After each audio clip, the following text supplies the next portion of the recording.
Good afternoon, ladies, gentlemen.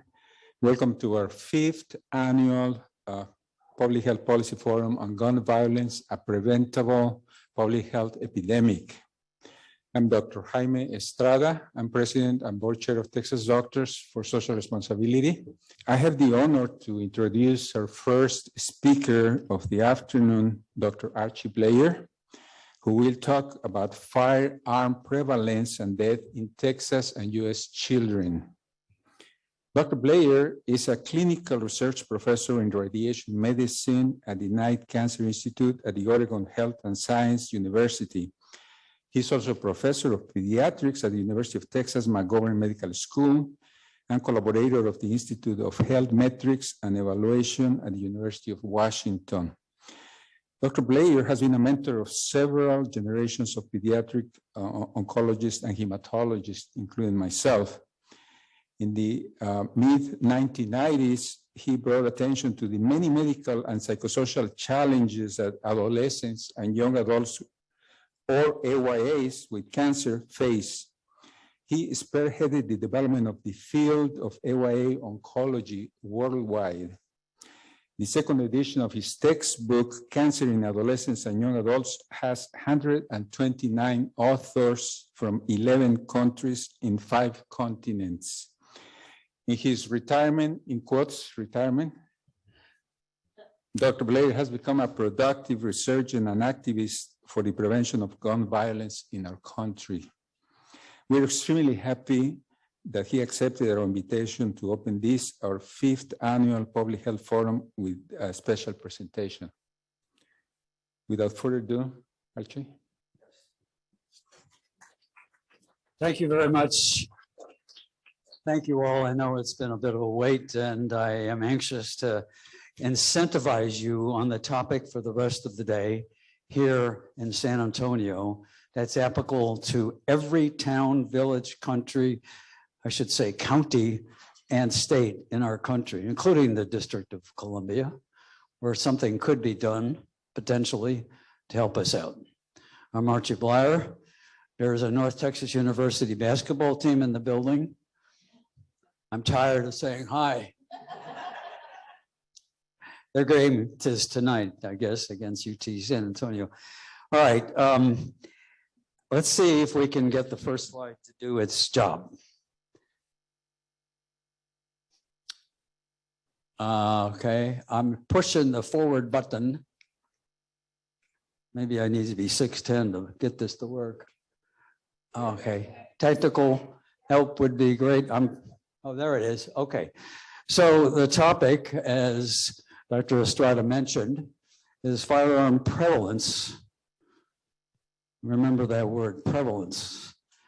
And firearm deaths in Texas, here, and in the rest of the country, in the United States, children. In terms of disclosures, there's 3 of us that have worked on this topic together and have submitted articles and had 1 publication. In the lower left, Stuart Siegel, University of Southern California Children's Hospital, Los Angeles retiree. In the upper right, Dr. Charles R. Thomas, who used to be my boss in radiation medicine at Oregon Health and Science University, who's now head of radiation oncology at the Geisel Medical School at Dartmouth, and me. And the 3 of us, Blair, Siegel, and Thomas, have no financial relationships or commercial interests to disclose. The outline, if we have the time, is to first deal with sex and culture. Second, Texas as a state. Third, the rest of the country. And then maybe, if time permits, the rest of the world, the earth. I'm not going to solve the problems here. I'm going to set the stage for the panelists and the physicians and the surgeons, who's also a physician, I guess, et cetera, to do it after the break. But to set the stage is worth it, especially with new data, some of it was just submitted to the New England Journal of Medicine 4 or 5 days ago.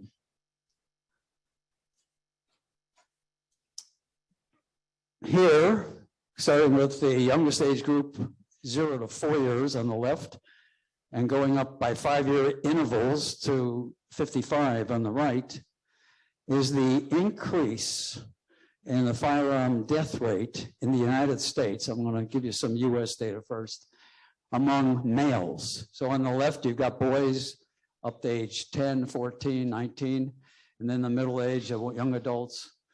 And you notice that in terms of the increase in the death rate expressed as the average annual percentage change. And in this case, all those are positive. They go up. That's an increase. Average annual percentage increase shows that the group that's had the highest increase in the United States in death rates from firearms is the 10 to 14-year-olds among the boys. But even on the far left, children under the age of 5, and we'll come back to that. Here are the girls and females up to age 55 by 5-year age intervals. And again, you see that the girls between 10 and 15 or 14 years of age have had the highest increase. And these are data for the last 10 years, from 2010 to 2021 decade, the last decade. In terms of that group that has the circle around it, that average annual percentage increase of 7% means that in 10 years, the last decade, it went up 70%. Mostly in the last years, which we'll come back to about the pandemic effect, which has accelerated the problem. You know that just watching, seeing, listening to the news in the car and the TV on the home and the internet on your phones every day. In terms of mass shootings, Jaime counted 46 of them in the first 24 days of the year. 46 mass shootings in the United States, and only in the United States. In the first 26 days of 2023. So if we put the boys, I was going to be sure that the rest of the evening I'm going to work on the up to the age of 14, 0 to 14, less than 15-year-olds, children and young adolescents. But if you put these two together, what you see in terms of males and females is that between the ages of 10 and 35, females have had a greater increase from ages 10 to 35 in the firearm death rate in the United States during the last decade. So that's what I meant by sex. We're going to do a little more with that. I live in Central Oregon. I've lived in those other places with the circles, including Texas, Tejas, Houston. But I want you to know about where I'm living right now in Central Oregon. It's on the east side of the Cascade Mountains. The town is Bend. It's at the bottom. In fact, there's a blue dot down in the lower left corner. That's our home. Teddy and me, my dog, Teddy. I'll come back to the golden retrievers who are helping the kids at Uvalde and other places right now. And you see, just north of where I live, within 5 miles, is a place called Lady Get a Gun. About 10 miles north is the Redmond Rod and Gun Club. And then 20 miles north in Redmond, Oregon, is Ladies of Lead.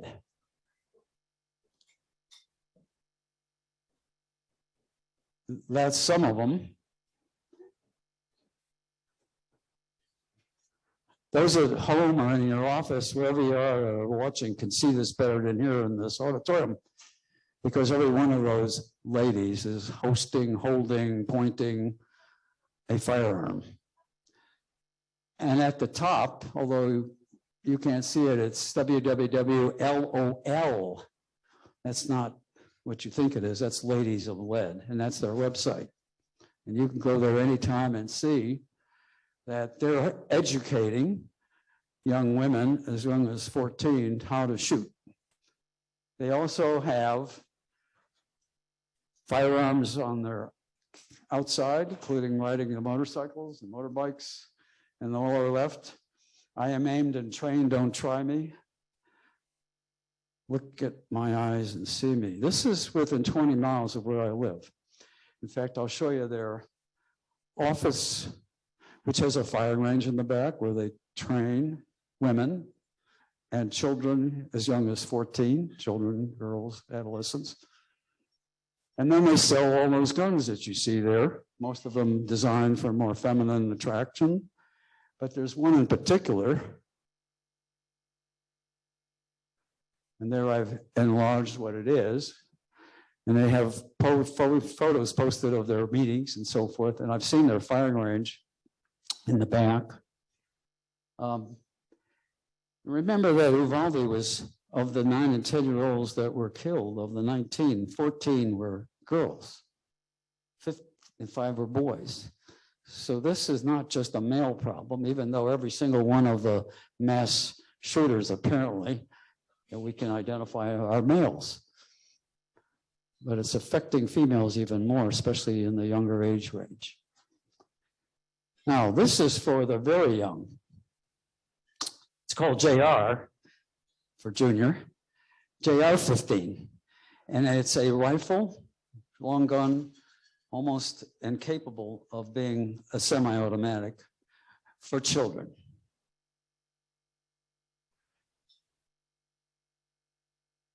It has similar characteristics to the true AR-15 instead of JR-15, but it's made to be much lighter, 2 pounds instead of, as you see on the right, I guess I got it there, 8 pounds. It's about 20% smaller. And it has on the rifle itself, oops, okay, let me go back. It has what look like, and it's embedded into the handle, looks like a pacifier for either a girl or a boy with the skeleton and skull. And it's called We1, which is the name of the company, We Little. This is now available. And if we had time, we don't, I would show you a quick video. And there's several of them, there's 3 of them you can look at, how young children can learn to fire and hold that 2 pound, sorry, rifle, firearm, long arm, semi-automatic. And by the way, they're at the bottom, I didn't show it to you, but you can get this in 10 rounds of ammunition for repeated. This is for children. And the gentleman who is so proud of this talks about his 8 and 10-year-olds learning how to do this, and the 3-year-old that he's trying to teach. All right, so let's talk about the rest of Texas, and particularly the last events called mass shootings, which means 4 deaths or injuries, not including the shooter. Although some places use 3, but 4 is usually the definition. This is Texas back in 1962 to the most recent months last year. And if you look at the trends, that's cumulative deaths, cumulative, and that's the rate at which it's happening in your state.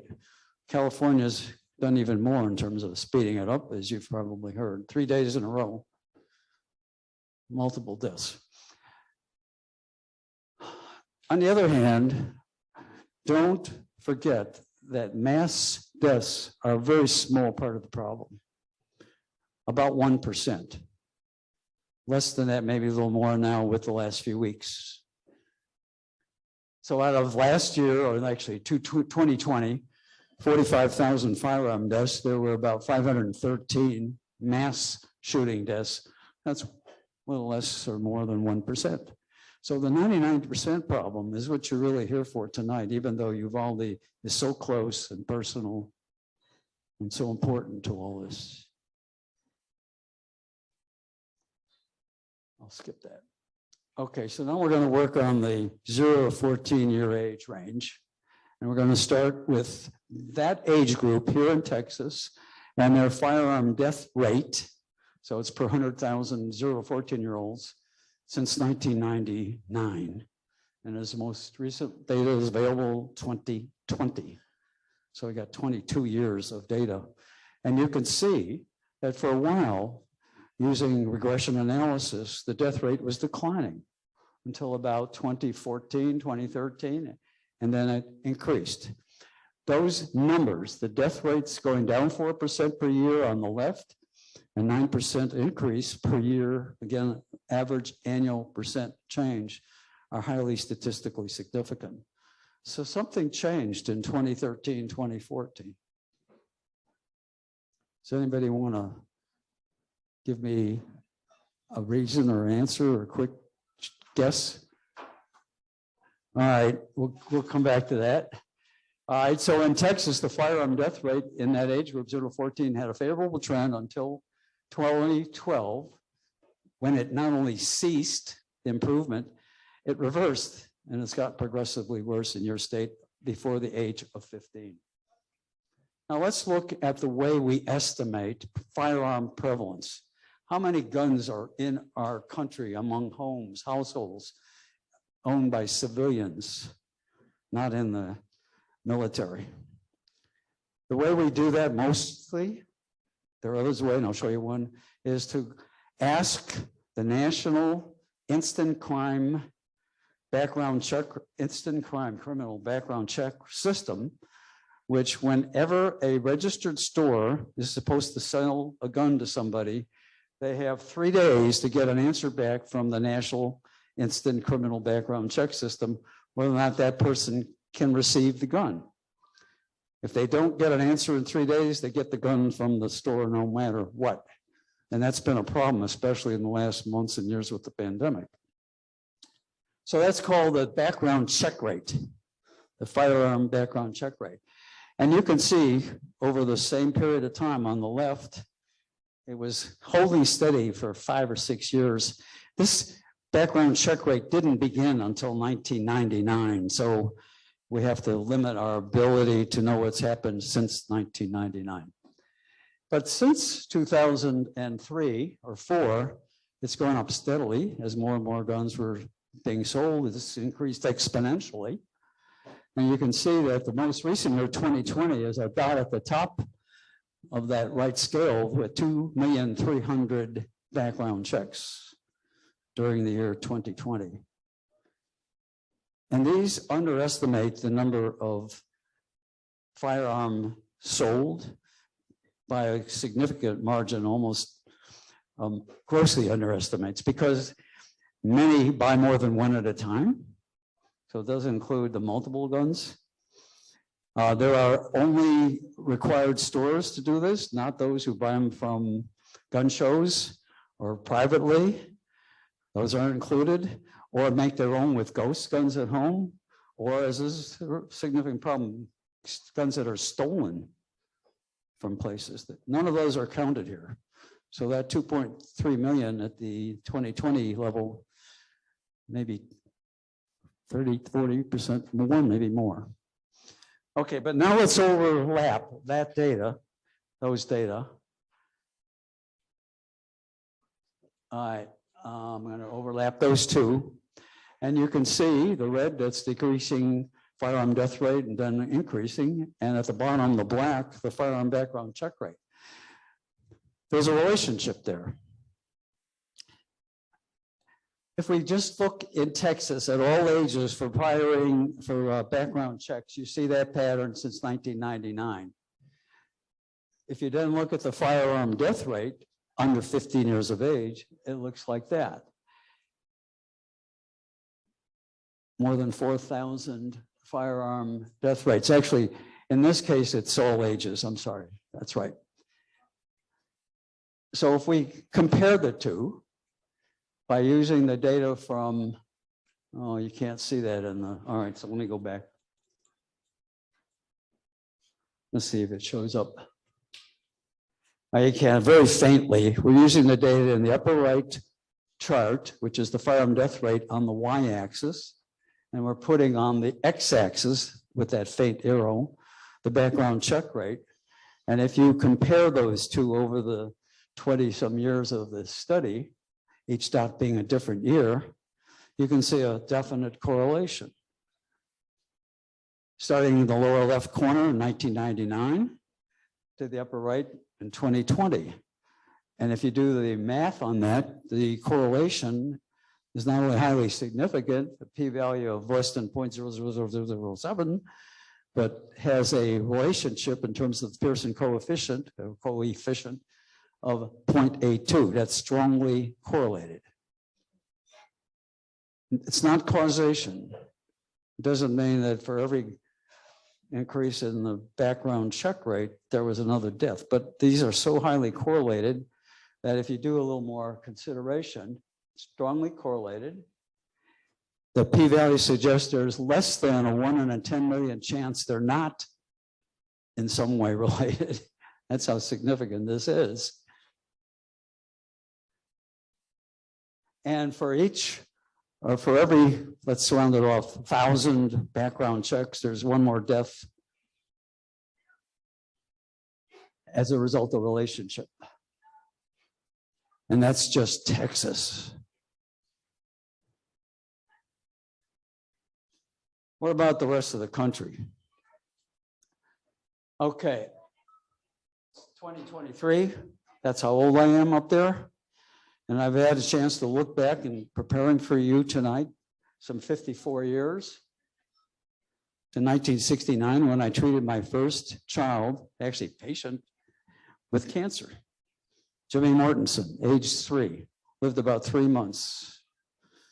I was glad to be in cancer because most kids were dying back then.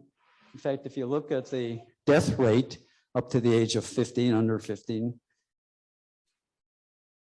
that's what's happened during my half century of life. And that's in the less than 15-year-old, the same age group in the United States, the increasing death rate. To the point where now there are more children dying of firearms before the age of 15 than of cancer.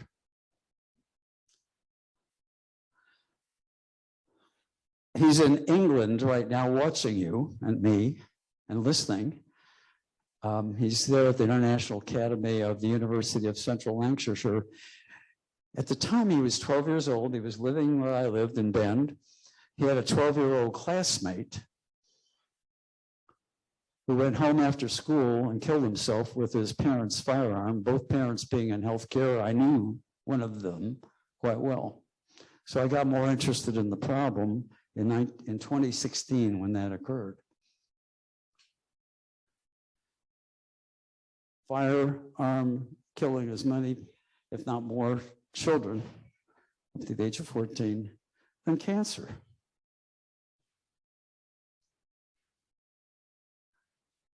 Here, I'll go back and show you that. If you go up to the age of 17, it's the #1 cause of death in the United States as of this year or last year.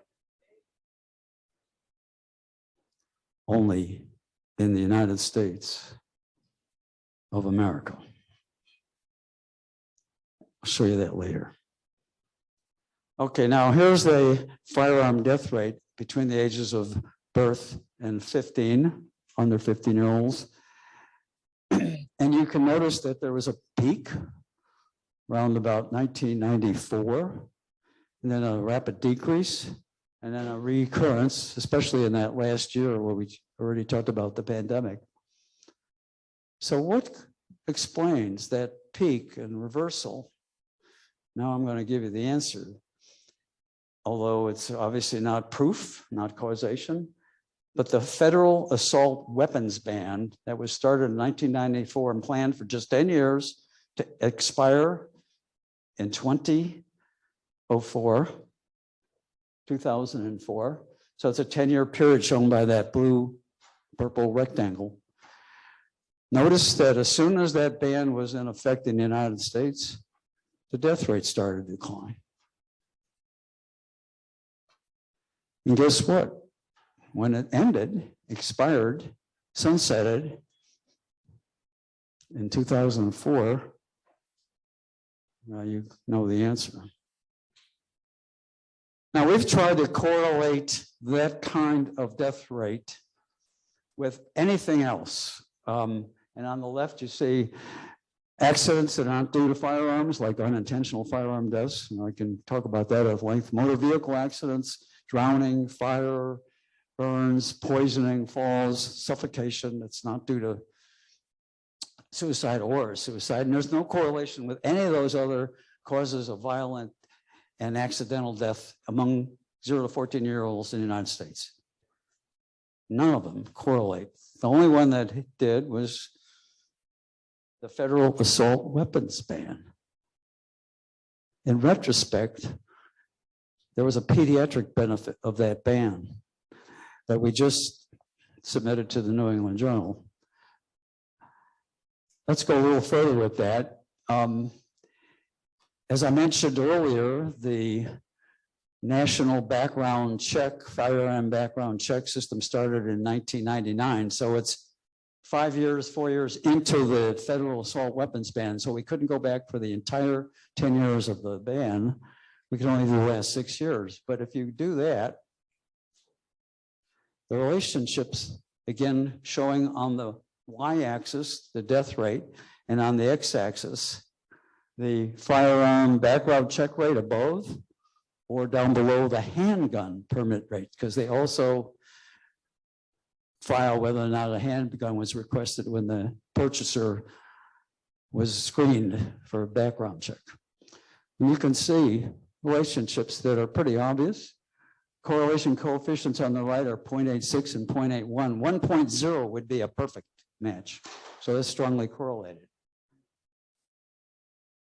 Let's go a little further with this. The firearm death rate is due to homicides, to suicides, or to unintentional or accidental fatalities. And by the way, I'm just talking about deaths. We should be talking about injuries, because for every death, there's 3 or 4 children who are injured and who spend the rest of their life usually with residual from those injuries. They may have survived the bullet, but they didn't survive the problem. And think about their parents and families and neighbors. This is far bigger than the death rate. But the correlation is easier in this case. And if you do that with, in this case, on the top left, the overall firearm death rate and the firearm suicide rate, you get to see significant correlations, 0.86 and 0.84. Those are strongly correlated. If you look at the handgun relationship, so handguns correlated as well. 0.81 for both on the left, the overall firearm death rate, and on the right, the suicide death rate. Now, there's one other way to assess prevalence, and it's called a proxy for prevalence by looking at the percentage of all suicides that are done by firearm. Because the more available firearms are, the more likely somebody will take their life, end their life, with a firearm if they're more available. It's easier, faster, simpler, more definitive, meaning 95% chance of fatality as opposed to a knife or some other way of suiciding, jumping off a bridge and surviving, or going in the garage with carbon monoxide. No. Bullets do it more definitively, absolutely, and so forth. So here's the same idea. On the left, you see an increasing as more and more guns became available. And then statistical significance. And a reversal using that parameter or proxy for firearm prevalence. And then to start to increase again. So another way of looking at the problem with the same result. Not quite as dramatic, and at least in terms of what's happening on the right side since the ban ended. And if you do the correlation coefficients, because now you can go back and look at that ratio, a percentage of all suicides that are committed by firearm, all the way back to 1981. And this is up until the ban took place, and you can see it going up, whether on the left, firearm deaths in total, firearm suicides in the middle, or homicides on the right. And then the ban took place in 1994. We have 10 years of ban data, federal assault weapon ban data.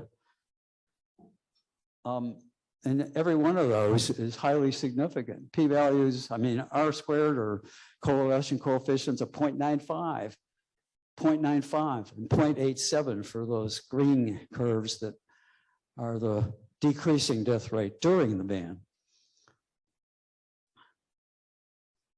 And yeah, we'll see if the journal appreciates how well we've done or not. Or it probably won't be accepted, but at least you know. Let's go on because we're running out of time. This is what happened in the last from 2019, the year before the pandemic, to the first year of the pandemic, 2020. And if you look at the number of background checks on the left, 2019, the year before the pandemic, and on the right, the year after, it went from 28 million to 40 million in 1 year because of the pandemic stress and so forth and so forth.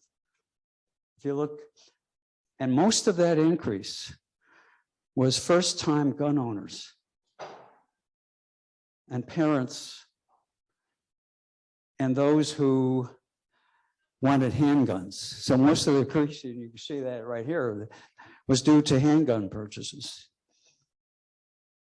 Well, how are children going to hurt themselves more with handguns than long guns or rifles and shotguns? Although about 20 years ago, half of the deaths under age 10 were by long guns, by rifles and shotguns. All right, I'm going to try to speed up for one more.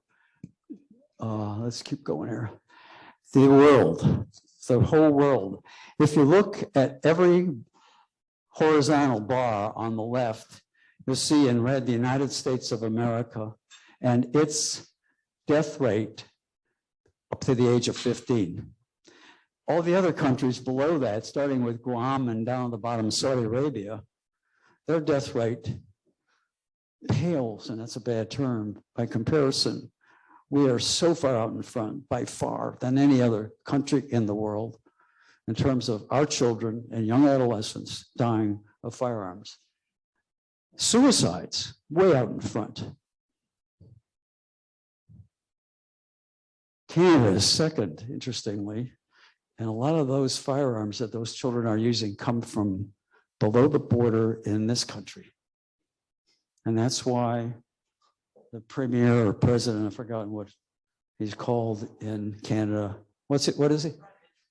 Pardon? Prime Minister. The Prime Minister and his legislative and congressional bodies have outlawed guns, although they're coming in anyway from us. Okay, unintentional firearm deaths. We're not quite out there as far, but we're definitely out in front. And yet the guns have all been made safer. If you go to a higher age group, and I'll see if I can do that. No, I can't. If you look at the higher age group, you and I, we're safer now than we've ever been with the use of guns because they've been manufactured like our cars to be safer. Okay, but children know how to shoot. They learn it from their video games. All they have to do is look at their screen. They play them constantly, you know, like that. They know how to do it. So whether or not it's safe, they're playing with them. And then there's an accident because they shoot their sibling or their neighbor who they invited over, or the neighbor comes over and does it to the homeowner's children. Okay, let's skip that. So in terms of what's increased, we'll finish with this. The gun shooting culture, including, and you can't see it here or maybe at home, including Hollywood and video games. A 3-year-old knows how to look down that scope and fire because they've been playing the games to do it. I'm not sure you're aware of that in China. You can't play those games until you're 16 years of age. And then you're allowed 3 hours a week. And China can pull that off. Maybe that's another set of problems. But they're not even on that list that you saw of the countries that are preventing childhood deaths from firearms, although some of the data from China is never quite absolutely verifiable, et cetera. Okay, next, misinterpreting the Second Amendment. There's no question in my mind, or my son who wrote a book on the entire Constitution, and he's got a long chapter on the Second Amendment and how it came about and why it was there and what it was meant to accomplish instead of what it's doing today. I got to say this, Jaime, even though we're running out of time. More children are dying because of the Second Amendment being defended the way it is being defended and utilized than the Second Amendment ever helped us as a country and lowered our death rate because we could fight invaders, the British, by the way, Evan in England, he's listening.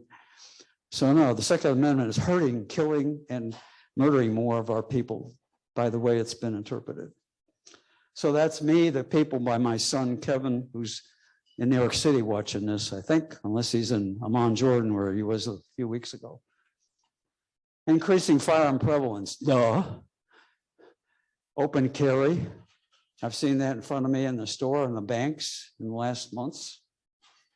And in Texas, in Houston, I saw that waiting in line in a bank. Open carry. I could have gone like this. When we had our 3 deaths, mass suicide at the Safeway in Bend, there were people pulling out their guns from their purses, harnesses underneath the dress.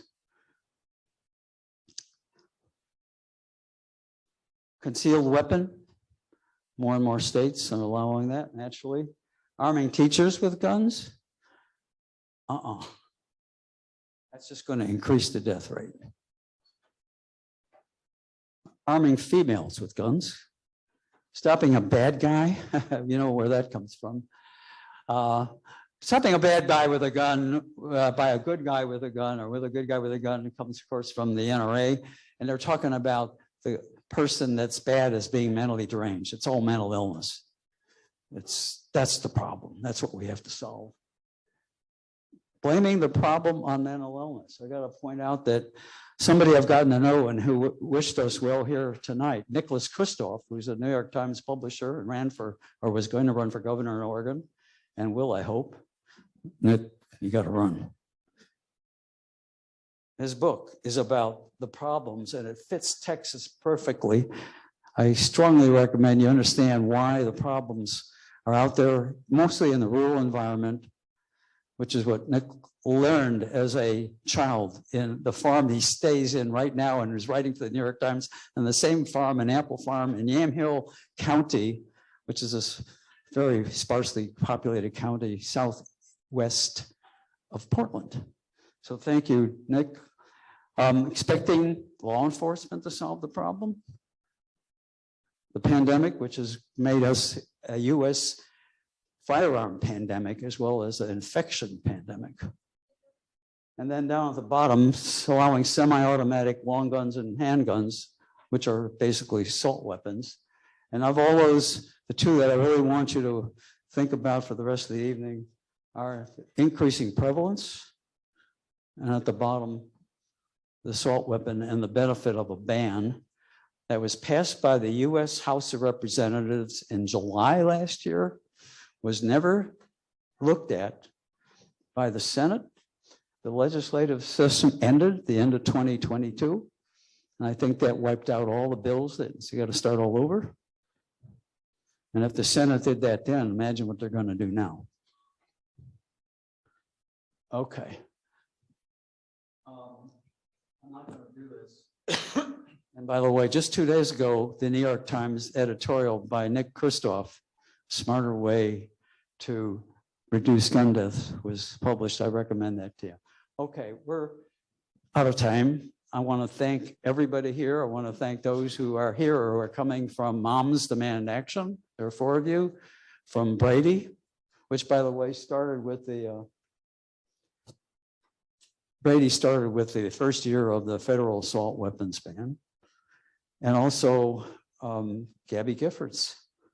You know, my son who's watching from New York City knows Gabby personally, and her husband, Mark, and Scott, the twin brother, et cetera. So this is all very close personal, and Giffords should be here. Okay, question. Yes.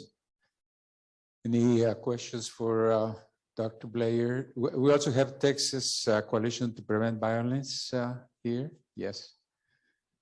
Many questions for Dr. Blair. We have time for a couple of questions.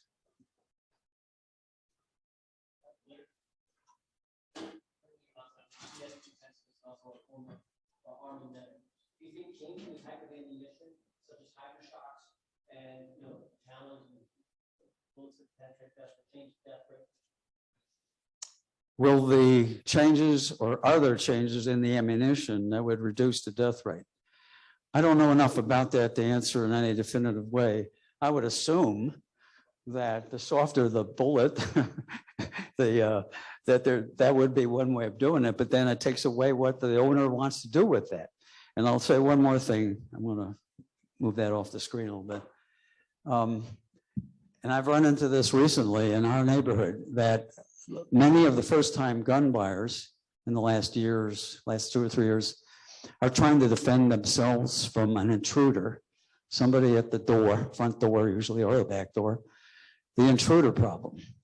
The University of Washington studied this problem, and so have many others actually, so has. There's between a 3 and 20% higher rate of death among the family members than to stop an intruder, including suicide, accidents, and so forth. So for every intruder encounter, there are 20 more deaths in the family because the gun is present, unlocked, maybe locked, but not adequately, or the ammunition isn't, and so forth. So the data show that the very reason that those first-time buyers are seemingly buying their guns because they want to protect themselves, they're actually increasing the risk in general of the rest of their family, if not themselves. So that's not an answer to the kind of ammunition. Maybe you can help us with what's potential there.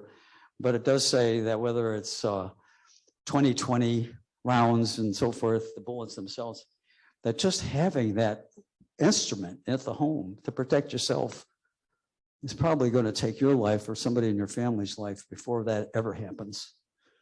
That's been 5 or 6 studies now have shown that, especially the one in Puget Sound, Western Washington State by the University of Washington.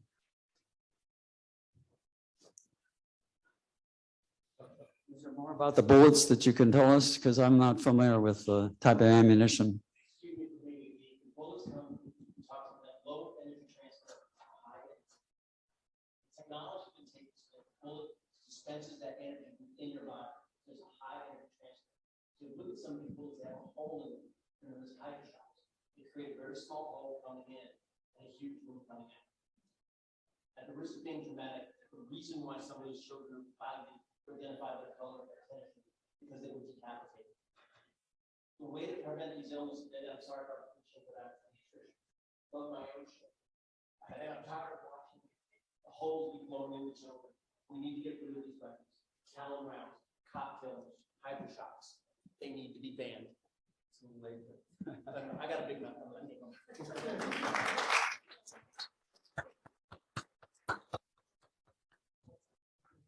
I've got a big mouth too, though. Okay. All right. Any other questions? Yes, please. There used to be data charts that said that correlated cities with tighter gun restrictions with fewer crime. But what you're saying now is that a place like California, who has tight gun laws, they can't avoid it because they're so saturated. Am I getting the right message with guns? Yeah.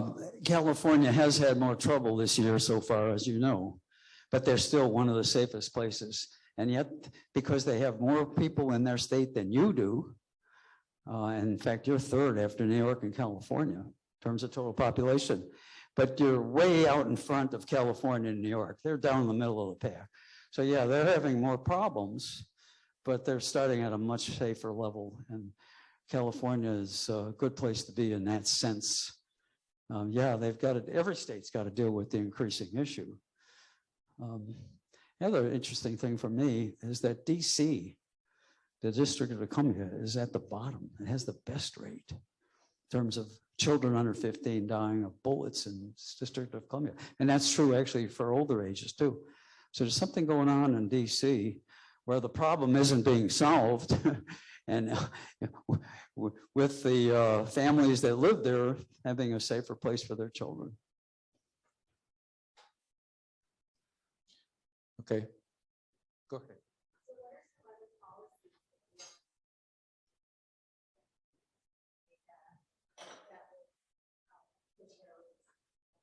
If I heard you, it was, after all this, what are we going to do about it? What do I recommend? That what? What the heck? Sorry. Oh, yeah. What are we going to do? Well, after the break, and you can get some light dinner, we're going to work on it together, those of you who can, and try to solve some of these problems. The one thing I can take home is whatever it takes to reduce the prevalence. Buyback, which worked so well in Australia, and which has worked in areas in the country, cities that have tried it. Buyback guns, because people need money too, especially after the pandemic. They'll sell their guns. The other point is we need a national weapons ban. We've had 20 years, almost 18 years to learn how to do it better, because we've learned a lot about safety and storage and maybe better bullets and so forth. So we should be able to do an even better ban that worked so well back then. Causation accepted. So I hope that in some way we can resurrect what the House of Representatives have passed last year. Now, 8 or 9 months ago. Yes. What about removing the liability protection that the gun industry has enjoyed it for so long? Liability. I didn't hear that, sorry. The liability protection that the gun Liability industry. protection. Oh, yeah, that's on the list of solutions. And by the way, I had 2 slides of solutions, but I was going to let them keep working out tonight. And one of them is to be able to sue the gun industry. Very, I think, important potential. I would agree totally that that should be more likely. And there's been some work with that in some states. But if you can sell guns across the border in a state that doesn't have that kind of liability potential, they're going to come in from across the border, whether it's the state next door or up above or below you, or even Mexico in your case. So it's got to be a national effort. Well, thank you, Archie, for this Thank sovereign you. presentation. You don't know how important this is. Thank you.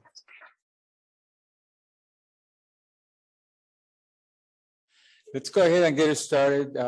People can, get up and go and get food and drinks as we get the second part of the session tonight. So this is the forum itself.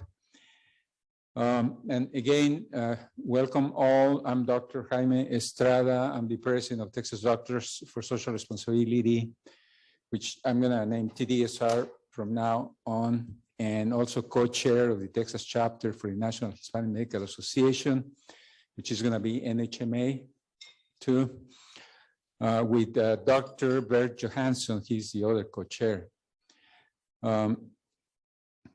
So again, welcome to our 5th annual Public Health Forum. As in prior years, this is a collaboration between both organizations, TDSR and NHMA. And this event is also possible to the general support from the Methodist Healthcare Ministries of South Texas.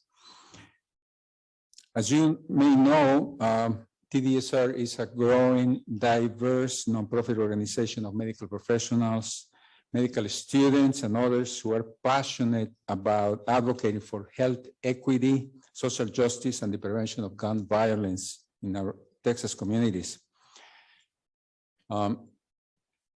The goals of this forum are: 1, to call attention to gun violence as a growing and preventable public health epidemic. Now that the Texas legislature is back in session, we are asking the lawmakers to enact common sense laws to prevent gun violence, including raising the age of firearms purchase to 21 years, strengthening red flag and background checks, Also, we are advocating for the permanent banning of assault weapons and large capacity magazines. There's no rational argument to be made that supports civilians to be able to purchase and use these weapons of war to massacre our fellow citizens, including defenseless children and teachers. We want Congress to reinstate the assault weapons ban from 1994. The second goal is to motivate and help organize medical professionals and others to become effective activists for the prevention of gun violence in our state. So join us on this life-saving cause. We all know the statistics that show the growing numbers of gun violence victims statewide and nationally. Firearm deaths increased 43% from 2010 to 2020 in the US, accounting for 1.3% of all deaths in 2020. As shown by Dr. Blair's talk, gun violence recently surpassed car accidents and cancer as the leading cause of death for Texas and US children. 2021 was particularly a violent year. 3,597 children died by gunfire, according to the CDC. The death rate from guns was the highest it has been in more than 20 years. As he also said, in only 24 days of the new year, there have been 46 mass shootings in the US. The mass shooting at Monterey Park in California is the worst since Uvalde, where 19 children and 2 teachers were killed last May. In Uvalde, the gunman also used an assault weapon. These deadly weapons are the common link between all the deadliest mass shootings in the US. It is long past time to get them off our streets. At this time, I would like to thank and recognize our TDSR board and advisory board members attending today. Would you please stand up to be recognized?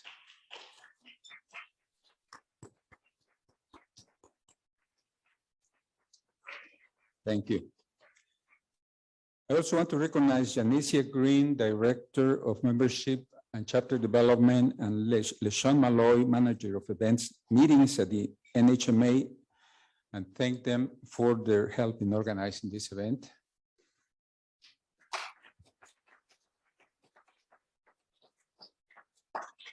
Next, I'd like to recognize the following gun violence prevention organizations and their representatives attending this forum.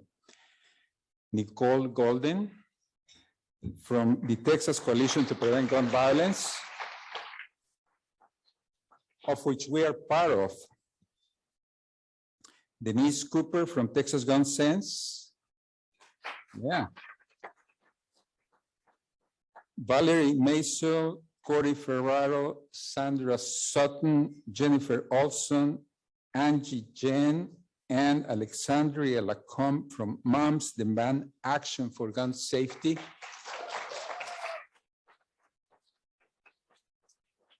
I hope I didn't miss one.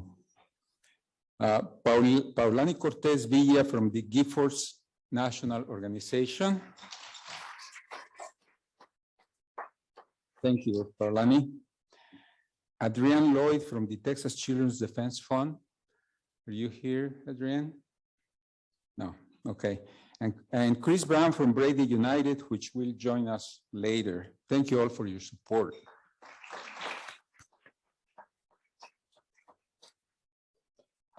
I would also like to recognize San Antonio Councilman, Mr. John Courage, and Councilwoman, Ms. Terry Castillo. Are they here? I don't think I saw them, yeah. And the staffers of state representatives who are joining us virtually: Alvaro Diaz, staffer for Dallas Senator Nathan Johnson; Amy Turney for Representative Jean Wu; Eric Mora, who joins us for Representative Barbara Gerwin Hawkins; and Rahul Vanchinathan from Senator Morgan Lamantia. Thank you all for joining virtually. Now, I'm honored to introduce my co-host, Dr. Bert Johansson. Dr. Johansson is a TDSR board member. He's also co-chair with me of the Texas chapter of the NHMA and chair-elect of the executive board of the NHMA. Dr. Johansson is board certified in pediatrics and pediatric critical care. He earned an MD from Tulane University and a PhD in biomedical engineering from City University of New York University in New York.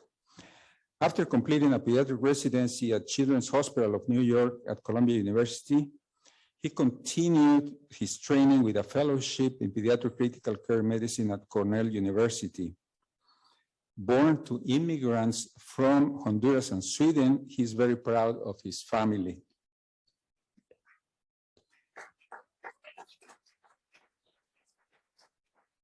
Dr. Johansson has received multiple awards and recognition for his work with vulnerable populations, including victims of sexual and family violence and migrants in New York State and in El Paso, where he currently practices. So without further ado, Bert.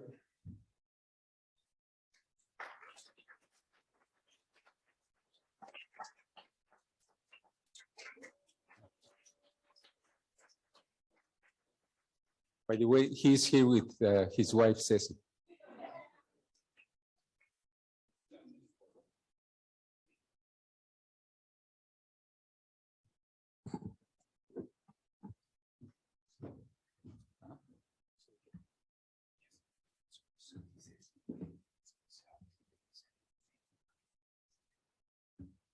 So, sorry to embarrass you, Cesar, but I learned many years ago that women are the reason men can exist. And I don't mean to be funny or facetious, but God gave his only son a mother for a reason. And if you don't think he didn't listen to her, the wedding at Cana, no, mijo, yo quiero vino ahora mismo. So I'm proud to announce that we'll have Gil Garcia being our moderator. And I've decided not to say much more because I think, as you heard me earlier, after 40 years of caring for children, and tú eres mi hermano, Dr. Abreles, we were talking earlier, I remember when a young Puerto Rican mother came into Lincoln Hospital crying for help. When she moved her hand off the back, all of his internal organs fell out. He was shot with a 9mm hydroshock by a police officer in the subway, accidentally. There's no reason we need these weapons. As a matter of fact, the transportation police, which now merged with New York City Police Department, no longer use those rounds. It can happen, and there can be change. So, Gil, as I hear you like to be called. So I'm going to turn the floor over to you so we can spend more time with the panel and listening to me rave. And then again, the share a Latino, I am Roberto at home, but I am Bert anywhere else. So I approached Gilberto Ramadales and said, how do you pronounce your name? He's also prefers to be called Gil or Gilbert. He was the ER physician that received these children from Uvalde. You will always be my brother. Because dentro de su corazón is the spirit. It will always be there. And when I stop getting emotional, make me stop doing what I do for a living. Una raza.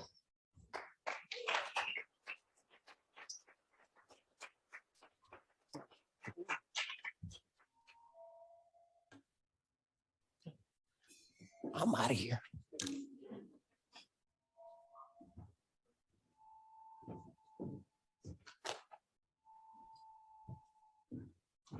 Good evening, I'm Gil Arbelez. When I signed up when Dr. Estrada reached out to me to see if I could be a keynote speaker tonight, I didn't realize it was going to be such a big forum. I think it's a little bit over my head, but if you could bear with me, I'd like to talk a little bit about my experience and kind of experience with my fellow colleagues the day of the mass shooting there in Uvalde. just a different perspective. We kind of get different perspectives in the news, and I like to give you kind of my firsthand perspective on the day and kind of the days and months that followed thereafter. I'll be happy to answer any questions thereafter if you guys have any. So I'll start off a little about myself. So I was born in Colombia, South America. My parents migrated to Connecticut, and I moved to US when I was 5.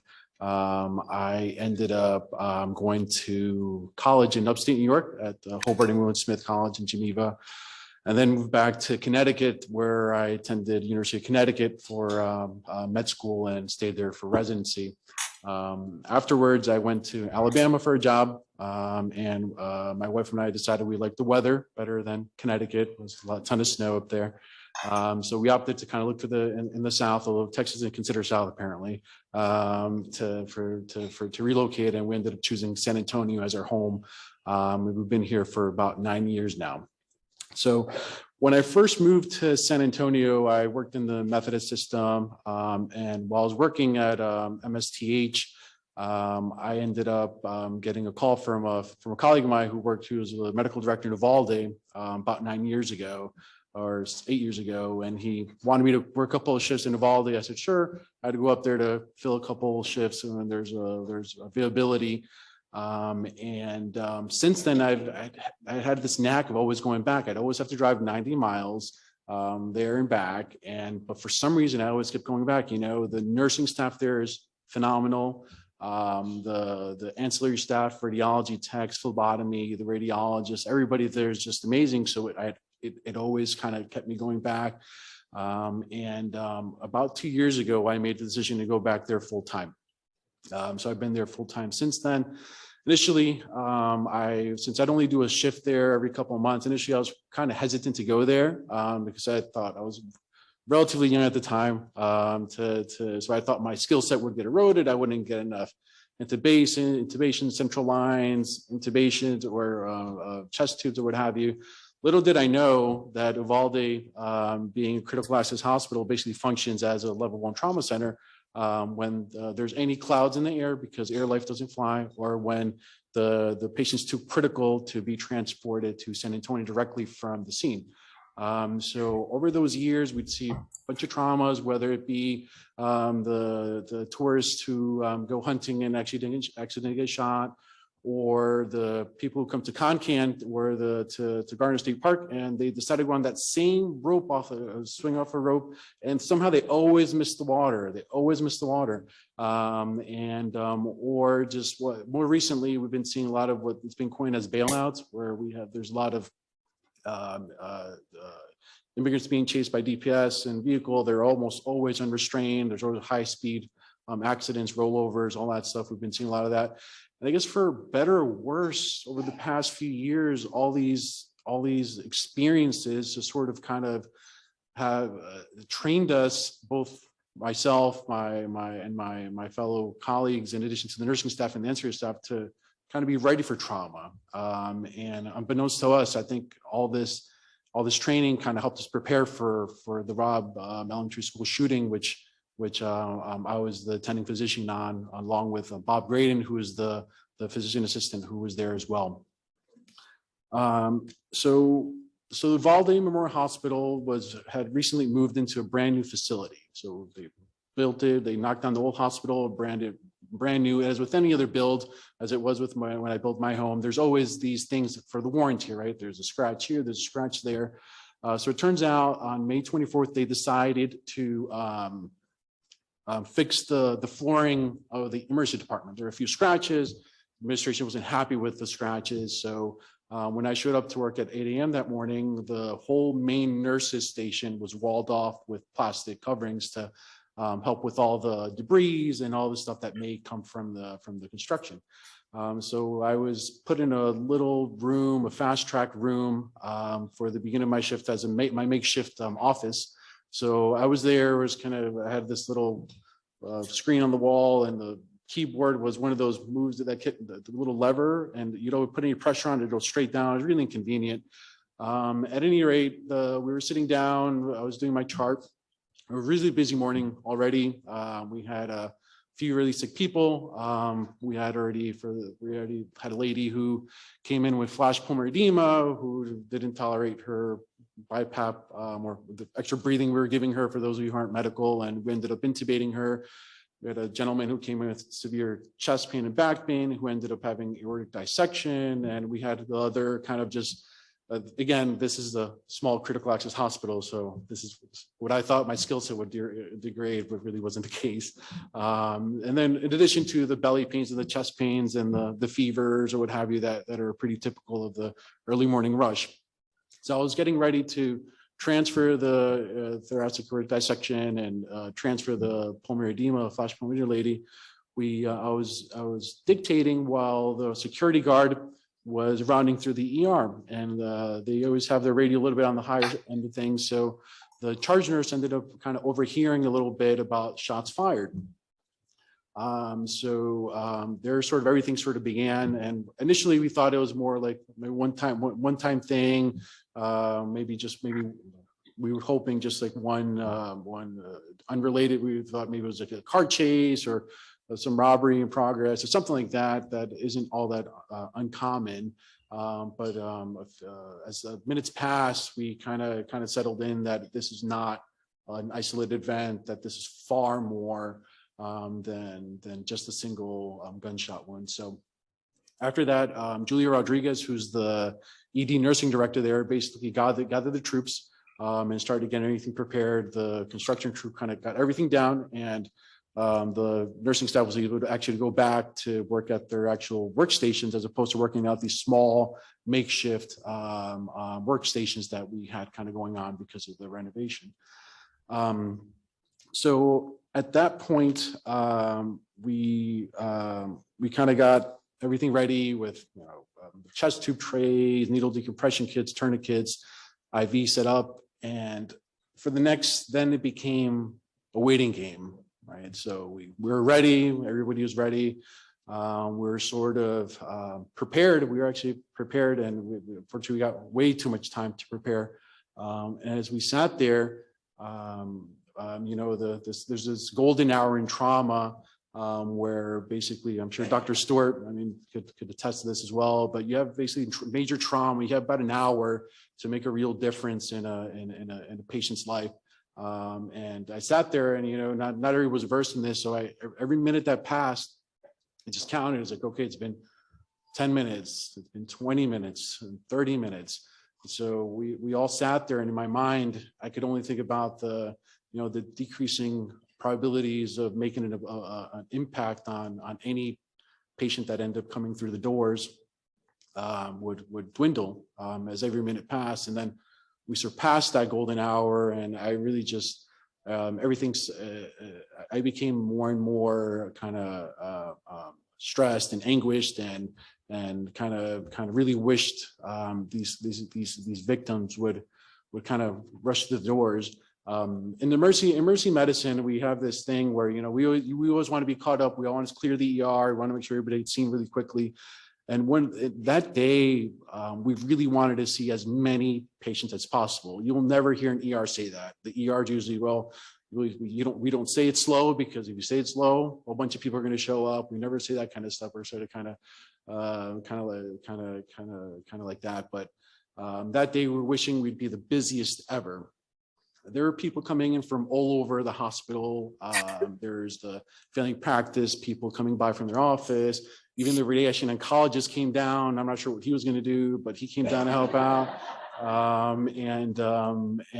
Nurses from everywhere. The nurses that come in heels. Haven't done bedside nursing forever. They were down there. The nurses in suits. In the C-suite, they all came down. It was still a waiting game, and we waited and waited and waited. There were several people that actually were working at other hospitals. Respiratory therapist Marcos, he's an excellent respiratory therapist. He was working, I think, in Del Rio. When he heard about the shooting, he said, "You know what? My people need me." He asked the supervisor if he could leave, and he drove straight back to Uvalde to help out. There was a husband and wife. The nurse, her name is Courtney. Her husband's Kevin, who's a Border Patrol agent. They were out and about. They were buying hay or something, and immediately they heard these things. And Courtney came to work, and Kevin actually was one of the ones that responded to the shooting itself. And it was just, those are two that come to mind that I was able to kind of remember. But there's a ton just of outpouring of people coming in to assist. So this is one of those things that you see, this small, tight-knit community just coming together. They really came together to help out. There's not like, oh, am I going to get paid for this? I'm not going to pay for this. Everybody just came in. As soon as they came in, you had an outpouring of ancillary staff, more security showed up, the more phlebotomists, radiology techs. The radiologist was actually down, Dr. Jared Reading, he was actually down in the ER with me, getting ready to basically do portables and read immediately at bedside to kind of give me support. Dr. Bainig, who was the surgeon on, she also came down to assist as well. So it was just a big outpouring, but unfortunately then the clock keeps ticking. It just seemed like forever before we even got a peep as to when our first victim would come in. So as soon as we get the first little radio chatter from the EMS report, right? So we kind of turn up the radio, and it's always staticky, right? Nobody really listens to anything. But that day, it was radio silence in the ER. We were able to listen to everything perfectly. And they're saying something about our first patient. So what does everybody do? They go to the EMS bay and they line up, right? Everybody's lined up at the end. I didn't have any room to stand there. Everybody was so kind of ready to get the patient treated and resuscitated. And it turns out we're all looking at the EMS doors, and I'm standing in the back. I'm pretty shy. I don't really, this is actually really tough for me right now, but we're just standing there, just looking at the EMS bay, and I'm at the back. So there's the EMS bay, there's like 15, 20 people routine here and there, and I'm at the way back, and all of a sudden I hear a big push of doors open on the complete opposite side, right behind me, where the waiting room connects to the emergency department. And there you see EMS coming in with their first patient on their stretcher. They apparently, the crew got picked, the crew that was resuscitating the patient got picked up, but they didn't have a driver because one was helping out the other. So it was another person drove up, and they actually came in through the lobby, the main hospital entrance. So that was our first patient. And from there, we just kind of started treating every single patient that kind of came through our doors, the very sick and the worried well. And there were 2 or 3 very sick patients that came in that day. During the resuscitation of one of them, which we were thankfully, she's actually made a pretty good recovery. You could just sense the anguish. You'd look at while we were resuscitating her, you'd look at the eyes of the nurse, and we make eye contact regarding, hey, I need the chest tube or what have you. And there was just tears coming down the nurse's eyes. And it was very, very, very, very difficult. There were specific nurses that these kiddos were resuscitated in room 2, and to this day, some of the nurses have a little anxiety, a little PTSD, even going into the room in order to treat other patients completely unrelated to it. But it's just one of these things, and they could be fine from time to time, but ever so often, you kind of just they get very anxious when they go into that room specifically. That day, we were able to do the best we can with the patients we had, and I don't think any of this could have gone as well as it did without the help from STRAC, which is basically the South Texas Regional Advisory Committee. And not only that, they have been the default receiving. What they do is, if there's a sick trauma patient that comes in, they usually go either to university, where Dr. Stewart's team kind of takes care of them, or they go to SAMC, to where the major traumas go to. And they'd always be very receptive to all of our patients. But that day, they just made everything so easy in terms of getting patients transferred. I remember Dr. Stewart telling me, he's like, listen, just send them, even if you think there's anything wrong with him, if there's nothing wrong with him, just send him, we'll figure it out. Those words that really stuck to me, because usually when you try to transfer somebody, you always kind of want to have everything kind of nicely kind of boxed. You want to make sure you have every single CAT scan and all these lab values. With that day, he said, please just send him. If we'll send him back if there's nothing wrong with him. Just send him and we'll take care of it. So I feel like we got all the support we needed from STRAC. STRAC was phenomenal that day.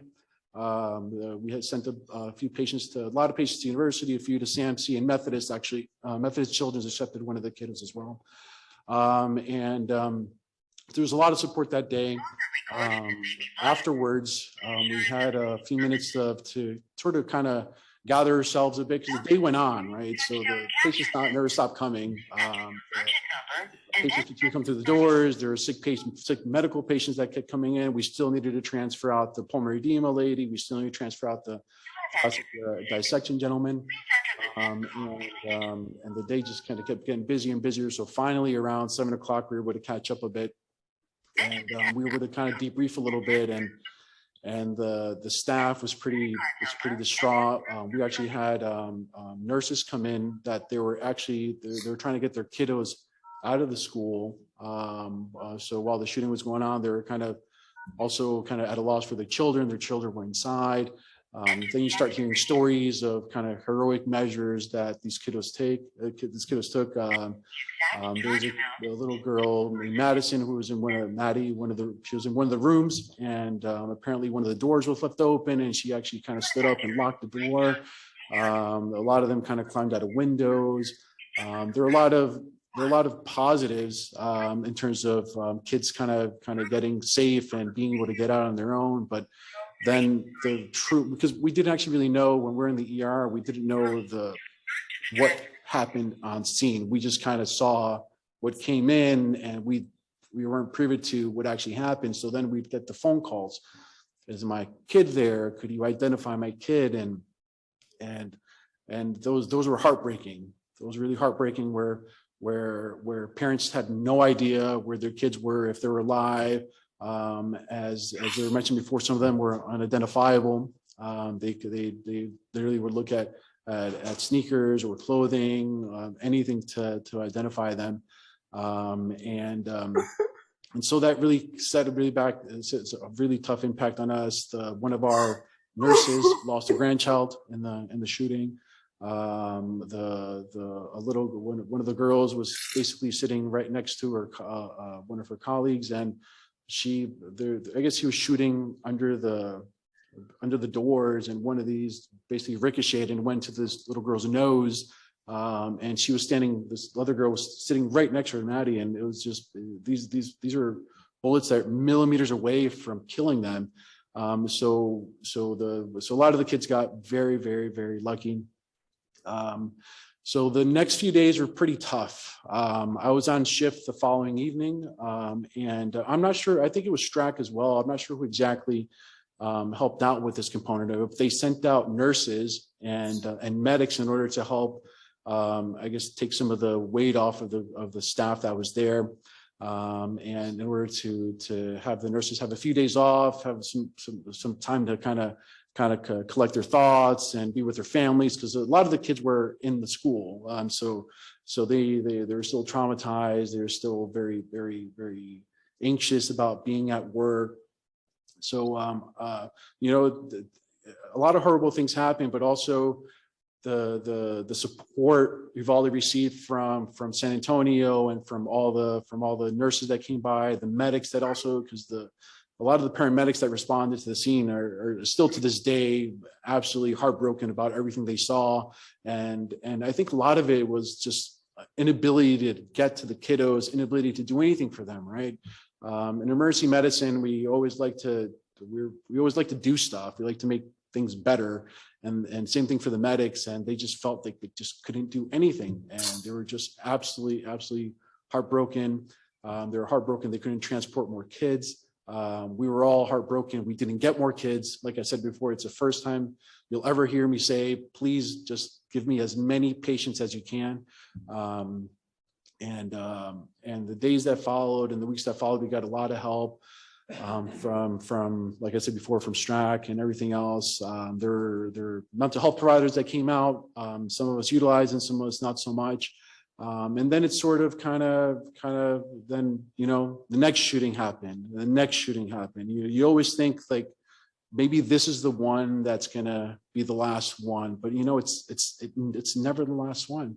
You know, just like you guys mentioned before, I'm no expert in this. I don't, but like you said, like 46 shootings, mass shootings in 25 days, 26 days, which is just unheard of. And it's heartbreaking. And the other day we actually had a lot of the nurses that were on shift during the mass shooting. Actually, we always kind of have these group huddles when we have time in the morning, and a lot of them are still struggling every day with lack of sleep, anxiety. I still hear stories from kiddos who weren't shot, but you know, during fireworks, you know, during 4th of July, at the end of the year, they just start crying. They get very anxious, kind of loud noises when doors close really hard. So these are long-lasting effects that the community is still feeling. The nursing staff is still feeling, and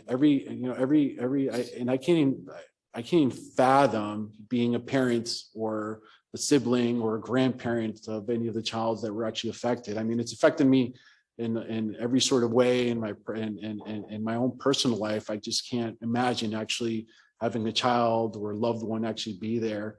And if there's anything we could do as a community to prevent these things, it's just heartbreaking. It really is. The other thing I wanted to kind of touch about is, you know, this is, as the graph showed, you know, this is a very uniquely, I didn't coin this term, I heard somebody else coin it, but this is very uniquely American. You know, I was born in Colombia. I go there back and forth quite a bit, and there's lots of violence in Colombia. There's, you know, it's by no means a safe place.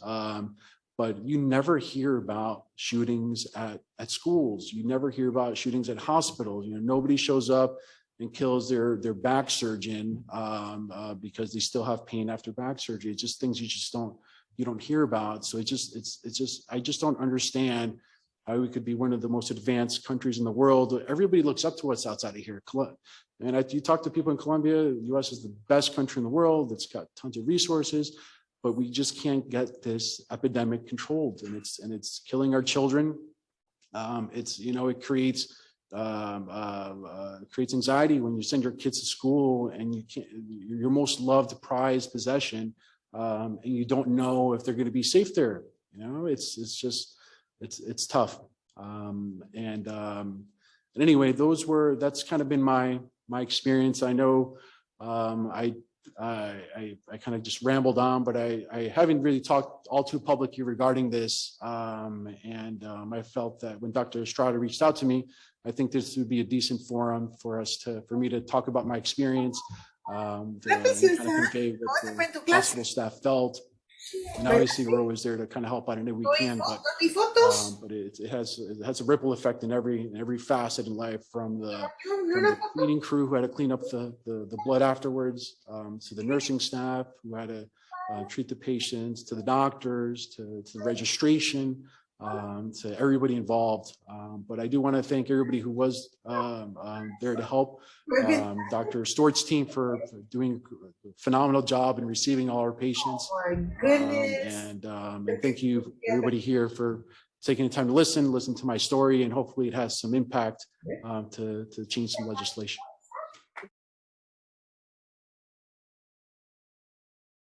Thank you so much. I really appreciate you all inviting me to be a part of this event, and we've got a great panel for you. I'm going to start off just to introduce the panelists, and we'll get right into it. With communities and schools, Lauren Garrity is with us. Thank you. University Health System, Dr. Ron Stewart.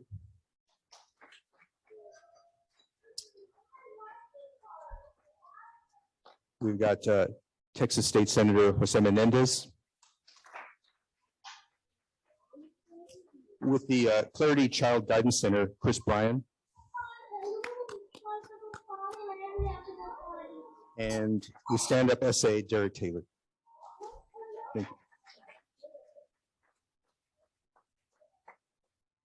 I want to mention too, before I start asking questions, so we're going to leave a little bit of time at the end for any questions that you all have. Lauren, I want to start with you, and I think whenever there's a holistic look at the issue of gun violence in our society, a key factor that seems to come up is that of ACEs, or adverse childhood experiences. And I wondered if you could talk a little bit about what those are. So 2023, we are all very familiar with being stressed out, right? Like stress is a very common thing in our daily lives. And as much as none of us want to hear it after a pandemic and after political crises and after racial injustice and social injustice, right? It's all snowballing. There is healthy stress. The first time a kid takes a test, the first time they participate in a sport, right? It's good for children to experience stress in developmentally appropriate ways so that they learn how to control that stress, how to manage stress, how it feels in their body, and then how they calm themselves. But when children experience stress day in and day out, and they experience cortisol as a hormone flooding their brain and their body day in and day out, this is where we trip into what's called toxic stress. And it's called toxic stress because cortisol in high doses kills brain cells. It radically disrupts healthy brain development. And if you're a little and you live in an ecosystem that is incredibly stressful, maybe it's the ecosystem of your home, and there's domestic violence, there's mental health complexities. Maybe there's an incarcerated family member. Maybe it's abuse, physical, sexual, verbal. Maybe it's your community. Maybe you don't feel like you can safely play in your front yard. You can't walk to school safely. You are afraid of being accosted. You are afraid of gun violence in the community.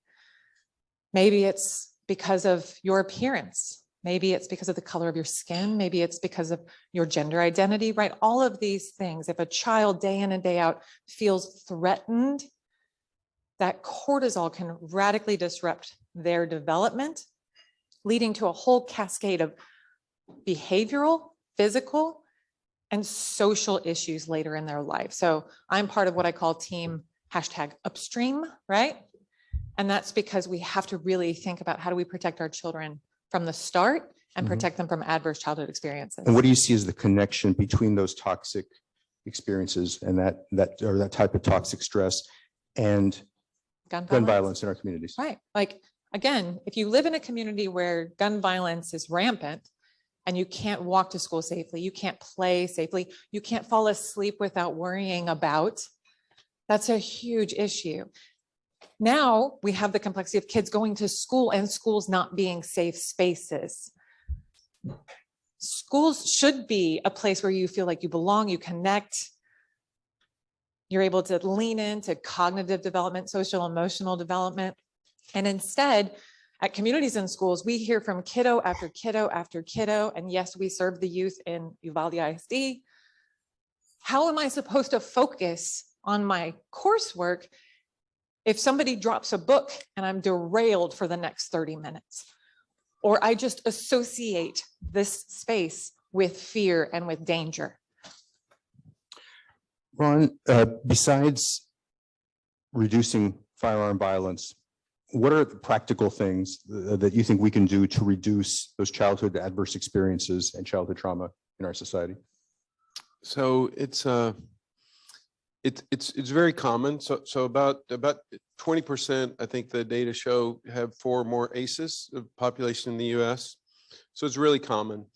And those adverse childhood experiences do lead to a host of chronic disease that you would think would not be related. The total cost in the US, just so you, in an annual cost, is about $673 billion. The DoD budget, for example, is about $800 billion. So it's a huge cost. So I think there's lots of things that we can do to work on reducing adverse childhood experiences, making families healthier, safer, community interventions, improved healthcare access, Medicaid expansion, those things. But positive childhood experiences also matter. So by positive childhood experiences, what do I mean by that? I mean, early childhood education is a positive childhood experience. If you look at the data with respect to early childhood education, for every dollar spent, there's 3 to 7-fold return on that investment. And there's 3 really, I think, really good studies, longitudinal studies for early childhood education as one. It's one thing of a positive childhood experience. There's lots of other things, parks, athletics, those sorts of things. But if you look at those studies, there's improvement in high school graduation, improvement in educational attainment, improvement in economics, decrease in incarceration. And, you know, to me, interesting data from the High Scope Perry project, which is a randomized trial. There's preliminary data that studying the children of the children in the study. So they've been followed for their lives. Now there's data on the children of the children who were in the trial, and there's improved outcomes of the children who were in the trial. So positive childhood experiences are a way. I think of them as an antidote in a way to adverse childhood experiences in a way that actually can affect generational change. Chris, you know, when we have incidents of gun violence in this country, and particularly in recent years, the conversation tends to focus on a couple of issues, one being just the accessibility of firearms in our society, and also the question of mental illness. And I wanted to get your thoughts on the relationship between mental illness and gun violence in the United States. Yeah, that's a great question. So actually, it's something we talk about a lot in the advocacy work that we do in mental health, because as soon as something like this happens in the news, you hear psychotic, deranged, and all of these words that we have worked so hard for the last 20 years to try to remove the stigma for mental illness and mental health issues, because we don't want to prevent people from wanting to access the care they need. On the flip side of that is studies have shown that people with mental illness actually aren't drawn to gun violence. In fact, 4% of the people who are committing gun violence actually are considered mentally ill. People who tend to be drawn to these kinds of things have trauma, domestic violence issues, they've had childhood trauma. Think about the last couple of days: jealousy, anger, intimate relationship issues, drugs and alcohol. So again, I would say we've got to really focus on that front end piece and stop focusing on the mental illness. I also would want to point out, since we're talking about gun violence, where mental illness is strongly correlated to guns, of course, is suicide. And coincidentally, this morning, I had to report to our board. The state just put out its latest suicide data report, so they wanted me to give them an update. And so suicide by firearm is 62%. So think about how many suicides in the state of Texas, and 62% of them are through a firearm. And in 2019, there were 2,200 firearm suicides, 152 kids. So I think we need to be really, really careful about breaking apart the mental illness link to guns. That's a great point.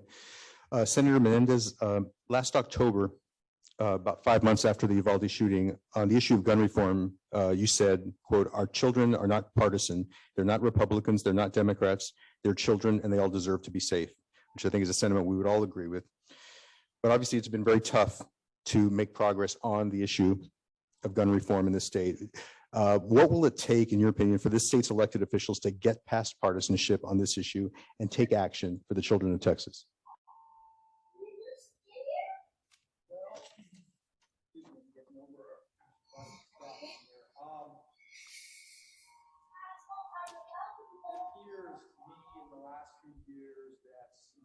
interest that play an oversized, unearned influence over main politicians, especially in primaries. Got it. All right, we got it. We're good. In Republican primaries, the NRA, many of my colleagues, I mean, they get worried and actually I've seen emails and flyers that this is a report card vote. This will show up and literally they issue report cards at the end of the legislative session on how your legislator voted, whether you got an A, a B, a C, a D, or an F.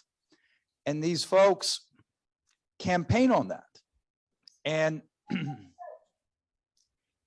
even though I mean, all the polls have shown overwhelmingly Texans support raising the age to buy an assault weapon from 18 to 21. It's just overwhelming. I mean, it's common sense. And so there are many issues. And so, you know, on the 28th of May, my colleagues and I, many of my colleagues, every one of us in the Democratic caucus wrote a letter to the governor asking for a special session. And we just had 5 bullet points that we wanted him to do. We said, let's raise the age, the minimum age to buy any firearm. Let's require universal background checks for all firearm sales. Let's implement red flag laws to allow temporary removal of firearms from those who are in imminent danger to themselves or others. And let's require a cooling off period for the purchase of a firearm. It makes no sense that you can walk into any gun store today and walk out in 30 to 45 minutes with whatever you want. I mean, you know, my dad was a big hunter. I grew up going hunting and he knew months ahead of time. We'd be out there clearing on land and bushes and stuff. It wasn't like you needed to go to Walmart to buy a gun that day of the hunting. You bought it months ahead. You go sight it in and all that stuff. But and then finally, I don't think 9 hours a day. Yeah, high capacity magazine rounds with 50 rounds, 30 rounds, 100. I don't see why we need those 4 hours. I just don't understand why the average civilian would need something like that. It seems to me, especially like in the case of Uvalde, where that young man, apparently he went in right after his 18th birthday and he bought a rifle, then he bought the AR-15, and then he bought 900 rounds. And then the third day he went in again and got another one he'd ordered online and picked it up. And no one said anything to anybody. He's 18. And apparently this young man had a history in the community of trouble, absenteeism, other issues that there should have been some signs. And no one said anything. And so you asked me the question originally, what's it going to take? It's going to take people who don't consider themselves Democrats to talk to Republicans and say, look, I'm whatever you want to call yourself, independent, Republican, whatever, and say, I don't agree with you. I think you need to stop listening to the special interest and listen to the community at large. Along those lines, you talked about some of the hardline opponents of gun reform and the political pressures that they feel. Over the years, have you heard or have you had conversations with some of these legislators, private conversations where they've maybe expressed some openness to pragmatic action on this issue and expressed maybe the fact that if it was up to them, if they didn't feel this pressure, maybe they'd be more open to the idea? The number one phrase that I hate to hear in the legislature on the floor, whether my 15 years in the House or my 7 years in the Senate, is I really want to vote for that bill, but I just don't, I'm afraid I won't come back. I'm going to get primaried if I vote for that bill. And I mean, you name it, whether it's common sense gun legislation, whether it's expansion of Medicaid, whether it's, medical cannabis, whether it's, casino gaming. I mean, there's a lot of issues that they just fear the Republican primary voters so badly. And so that's where it's our fault. It's both parties' faults for allowing redistricting to be done by the politicians.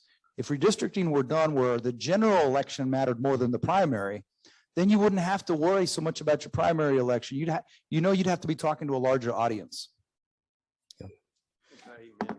Yeah. Derek, I know your program treats violence as a contagious but curable disease requiring treatment. And I was curious, for kids who've grown up in a violent atmosphere, what are some of the techniques or approaches that Stand Up SA uses to break the pattern of violence, pattern of violence within a home or a neighborhood?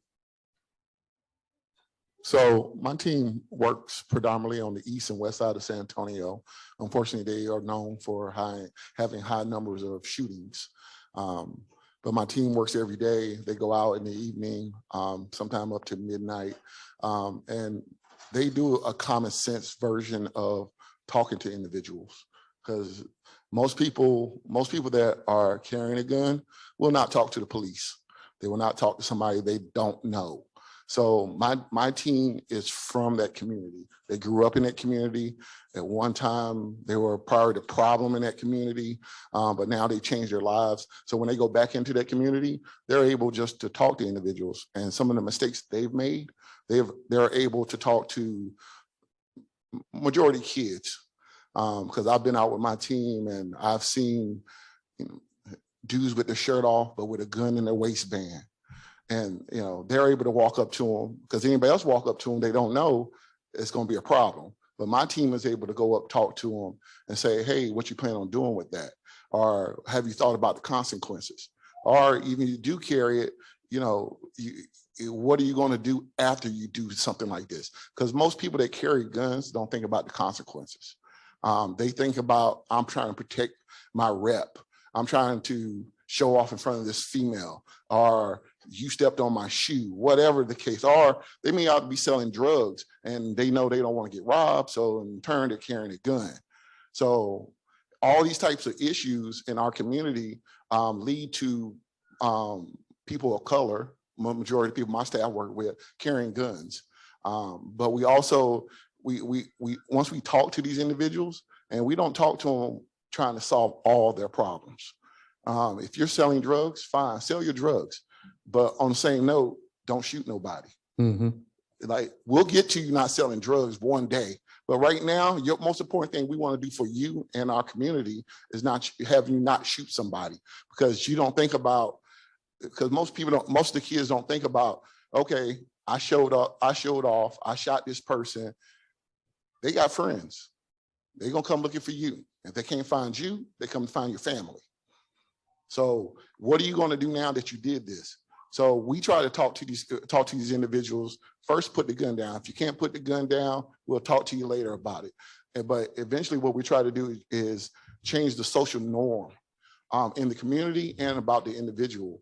Because if we can show that kid that they're selling drugs and they're making this X amount of money, if we can give them a job or some type of internship, making that same amount of money, being a plumber, electrician, Mm-hmm. they're more likely to put the gun down, because they don't want to shoot nobody.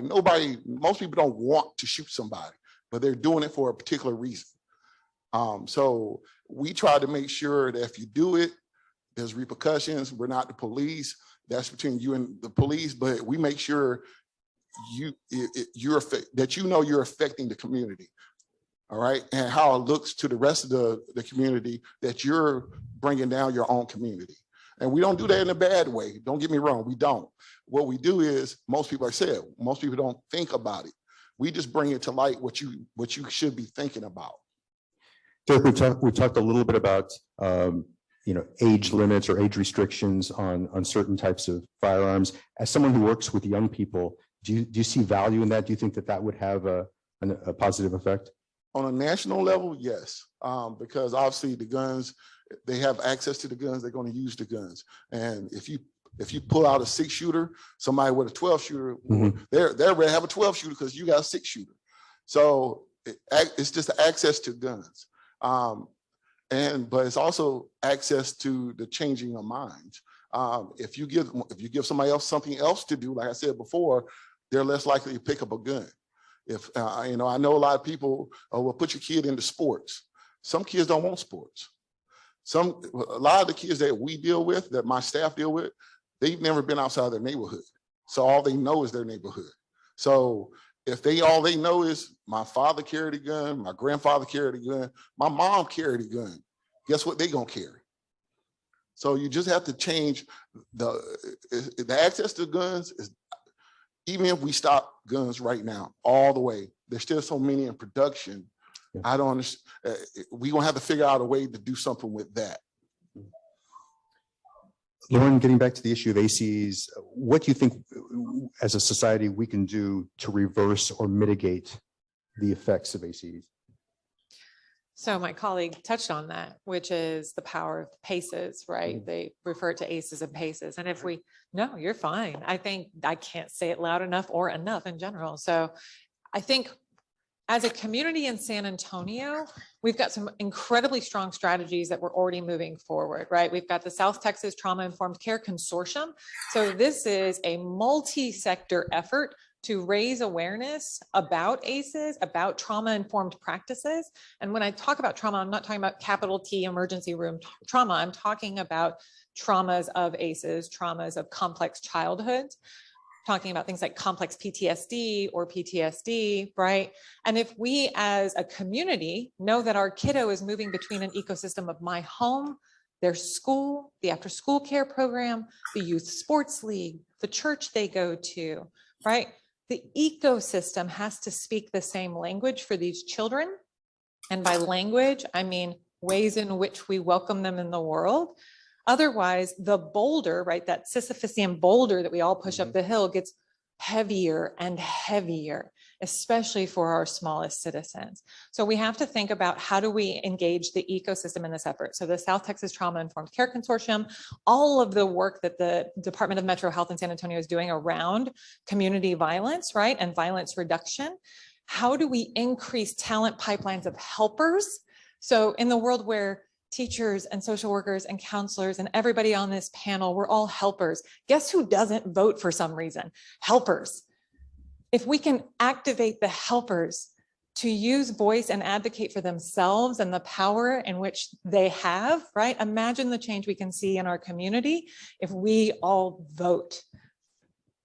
Hey, Gilbert, something that sometimes gets lost in translation. And I believe in all of that's being said so much more now after I went to see and I saw this TED talk on trauma and how it affects people and their health long-term. Sometimes we don't understand. I'm glad you brought up not the emergency room trauma. For many of us who were raised by immigrants, my dad would be 101, my mom's 87. It was normal for them to use a belt and to do things that today is not normal, is not acceptable.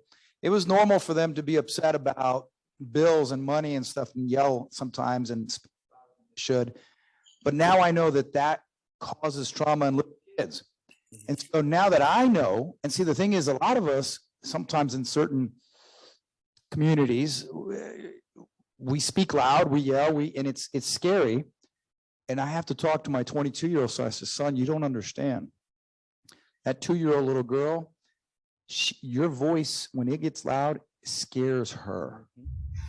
And so you thinking you're just being a good disciplinarian, a good dad, no, son, you can talk to her and she'll understand more than if you just talk to her. But no, get spoiled, get this, all these things, these old school things. So sometimes we have to simplify the breaking down of what trauma means. The ACEs and the PACEs it's great, but when you're talking to the community, you got to break it down to the what everyday life, and you got to stop yelling at your kids, and why, and then tell them why.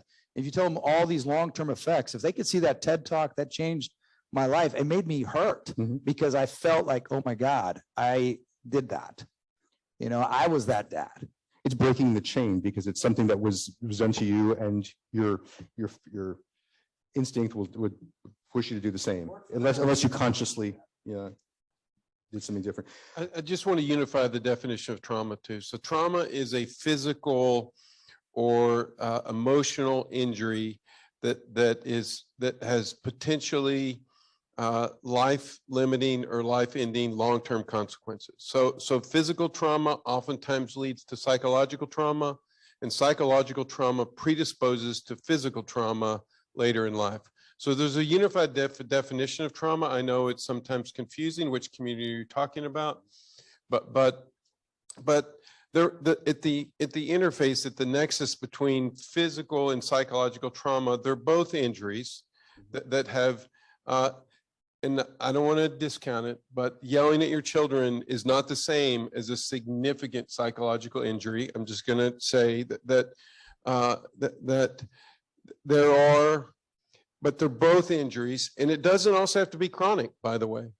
One serious physical injury or one serious emotional injury is enough for long-term PTSD, anxiety, depression, and a whole range of physical ailments that go along with that. So there is a common definition. Thank you. Chris, Texas continues to rank low among the states for mental health care. What do you see as some of the drivers of that? I look at Senator Menendez. I think we hit on some of them. Yeah. It's our ongoing challenge. I know you are. He's a fantastic champion for us in mental health in San Antonio. So I think there's a couple of things, and unfortunately they're all sort of wrapped in together because we've gotten ourselves to this point. Access to care, you guys talked about Medicaid expansion. We have a very high uninsured rate in Texas, and unfortunately, if you are in a position of being uninsured, you probably have a ton of other things going in your life that you may probably need some help with and don't have access to that kind of care. We have a geography issue, right? And we have a serious mental health workforce shortage in the state of Texas. When I say that, I think I was in a workforce shortage symposium last week, and something like 170 of our 254 counties are classified federally as a severe mental health workforce shortage county. And some of them don't have anybody at all, not even a social worker, let alone a psychiatrist. We talk a lot about telehealth, but I keep reminding people telehealth fixes geography. It doesn't fix capacity. We need more workforce. This legislative session, people are going to talk about, well, let's add programs. And the first thing everybody in this room should say is, great, who's going to manage that? Who's going to run that? Mm-hmm. We are way behind in rates and reimbursement. So much of our mental health workforce works privately because the rates just aren't there. We've worked forever to try to, if you know the term mental health parity, and that's equating the physical medical side with mental health, while mental health rates are inching up, they are not anywhere near what the medical rates should be. So if we value this, we need to start paying our providers. I will tell you at Clarity, for those of you who aren't familiar with Clarity, we are a children-only inpatient mental health psychiatric hospital here in San Antonio. We're the only one like us in the state because it's very expensive. Children's mental health, especially inpatient psychiatric, is very expensive. And we run at an incredible shortfall and have to actually go out and fundraise to take on these kids. And we did take and are still taking kids from Uvalde. So we have to put some value on it and make sure that we appreciate it. We appreciate our providers. And while we have a workforce shortage today, we got to figure out retention for today. We better start figuring out recruitment, because one of the things I mentioned in the symposium last week, and everybody kind of got a kick out of it, mental health workforce, if you think about it, are like attorneys. And everybody goes, how can that be? Attorneys aren't always in courts. They're in organizations, they're in corporations, they work at the state, they do public policy, they do a lot of things. We, as we've gotten stigma more downplayed and start cracking through that, we realize all the places we need mental health. We've got them in schools now. We are going to provide mental health to our first responders. They need trauma, police, nurses. Mental health has to be everywhere. And so we need to really focus on that. Senator Chris talked about the high rate of uninsured in the state, and a big source of frustration for many of us has been that Texas or leadership in Texas has been unwilling to let the state join what I think is now 39 states that have expanded Medicaid. How much of an impact do you think it would have if the state, some of the issues that we're talking about today, if the state expanded Medicaid, and are we any closer? It seems as though there have been some signs in recent years that maybe there's a little bit of a thaw happening among some leaders. So there is no other state in the nation that has more children uninsured than Texas. None. I think it's 13,000 or something like that. 13% of all children in Texas uninsured. Our uninsured population is the largest in the state. If we expanded Medicaid, we'd draw down $9 to $10 billion a year. It would obviously go a long way towards matching reimbursement rates. I think we could do like we've done in the past with rural parts of Texas and South Texas. Many years ago, when we had shortages of medical health professionals, we said we would do, loan forgiveness programs for people who would be willing to spend so many years in certain communities. We should be doing the same thing for mental health. We need to expand on these things. Where are we?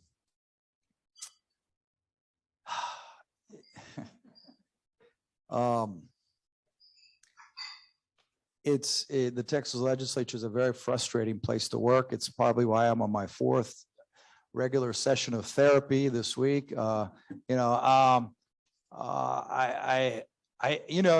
that's the thing that frustrates the hell out of me too, is that, and God bless them. My mom's from a small rural community in Mexico, and my dad was also from a rural place, 4th grade education. So you didn't talk about mental health. And so the other thing I wish, and we need to do as certain cultures, we need to make it okay to talk about mental health. Because if I broke my ankle, they'd run me to the doctor. I mean, when I had appendicitis, they took me to the hospital. But I mean, if I'm suffering from anxiety, depression, some other issues, take me to a health professional. And too many of our kids are suffering alone. And their parents don't understand, because the weird thing in some communities, if your kid seems to say, or someone tells you your kid needs mental health, the parent sees it as some sort of like they were at fault somehow. They caused the problem. My defective genes or my upbringing, or, you need to just suck it up, and we don't talk about those things. Don't share anything outside the house. You keep everything inside the house. We've got to break. We've got to be talking about this at large scale. We should be talking about it. A pediatrician should be talking about it with their parents, with their babies, so that it normalizes it as they get older. So I know that that's not the question you asked. I don't see that politically today I have the leadership to change it. There's super majorities of the parties that don't, for whatever reason. We volunteered to call it Abbott Care if they want to call it Abbott Care. The problem is they want to call it, they associate it with Obama, and so they're still. Well, I think Obama himself, I think he's written about this, that when he was leaving office and he met with Trump the day or 2 days after the election, he told him, don't kill the Affordable Care Act. Call it Trump Care if you want to call it. Yeah. If you want to make some tweaks, call it whatever you want to. Just don't kill that. Without a doubt. And it's not a perfect solution, to be quite honest with you. The big health insurances are still, running the show. And I'll finish with this little joke I say about the Capitol. In Texas, we inherited 2 things from the Spaniards after they colonized here. Is we inherited Catholicism and corruption, and we managed to perfect one of them. Ron, you're a trauma surgeon, and your teams have cared for 2 of the largest mass shootings in modern U.S. history, both carried out with AR-15 type firearms. And my understanding is that you're personally supportive of the ban of these types of firearms, but you advocated for a different legislative approach.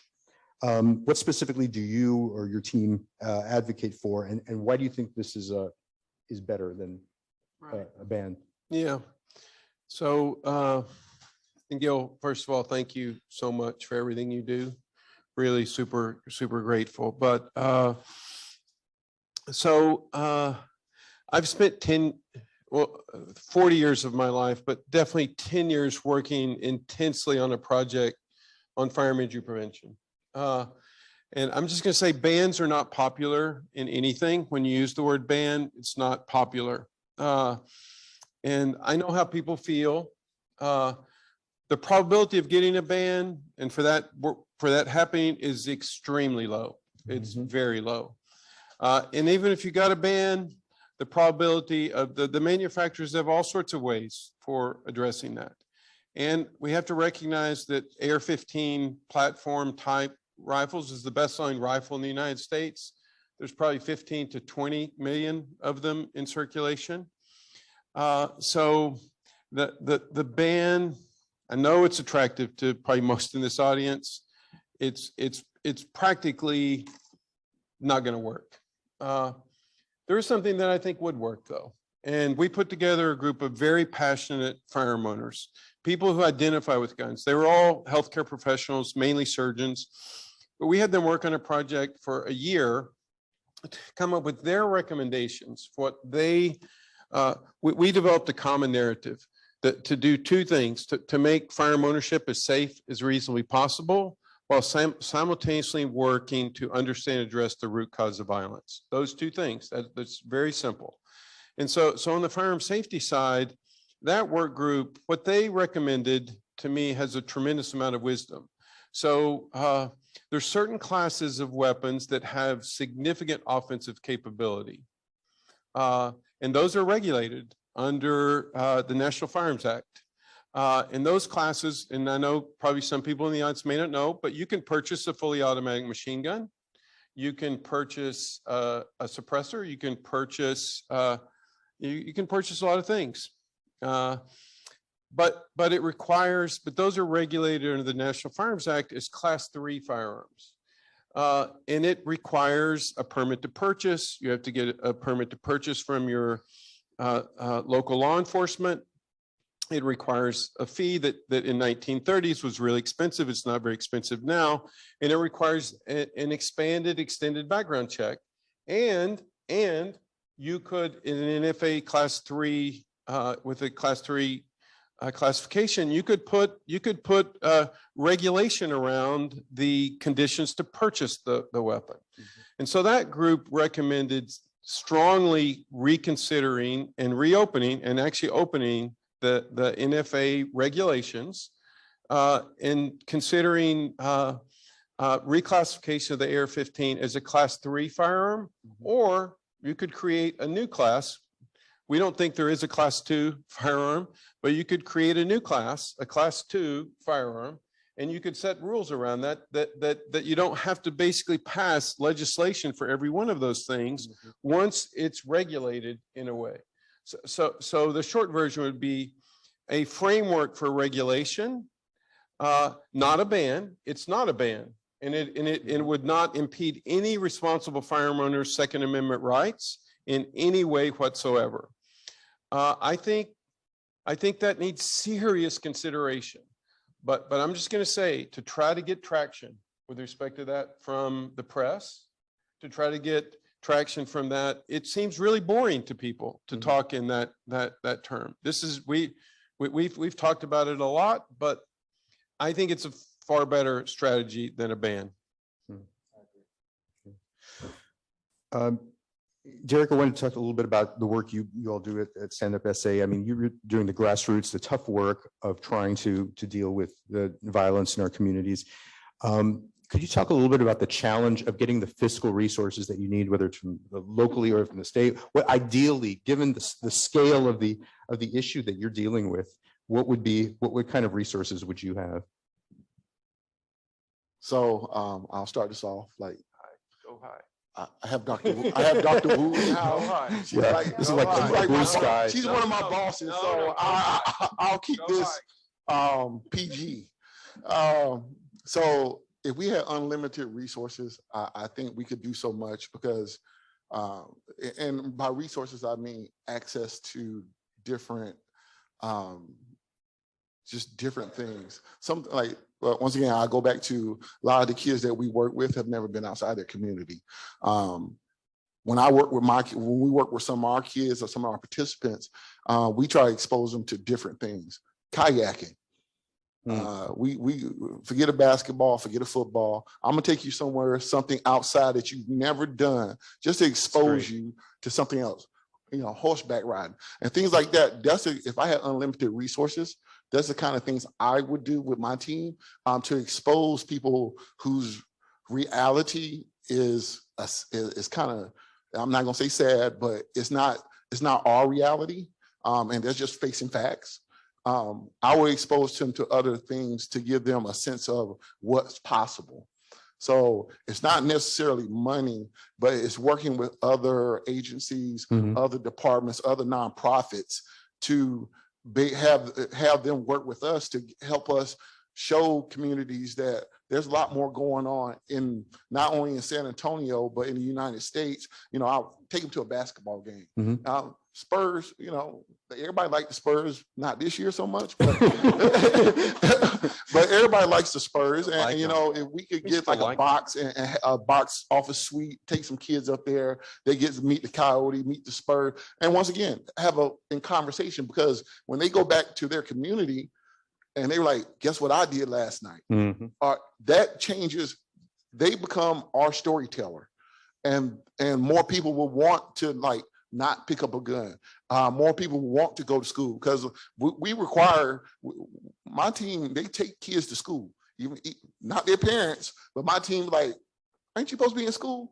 Come, get in the car. And they would take them to school. So it's just things like that where, you know, if we have resources that I could change the world. Like I've offered, like when a person's house gets shot up, because I deal with drive-bys, when a person's house gets shot up, they don't want to go back home. Why would you want to go back home? That's supposed to be your safest place on this planet. It's no longer safe. So what we want to do is move them to a hotel for a week, you know, or move them somewhere else, have the funds to be able to do that, or work with housing to be able to move somebody. They don't want to move 2 weeks from now. They want to move fast. So I got to be very creative in trying to pull these things off. But a lot of times when you call somebody at 1 o'clock in the morning, they don't pick up. The people don't pick up because they're like, my world ended at 4:30. Everybody's world ends at 4:30, 5 o'clock. My staff is out there to midnight and their world gets started around 12, 11:30, 12. That's when a lot of things happen. When everybody else is safe at home, my team is running to people that had a bad night and they need extra resources. How many people do you have working for Stand Up SA right now? Total 23. Do you get any help from the state? Any? From the state, no. From the city, I have a great director. Yeah.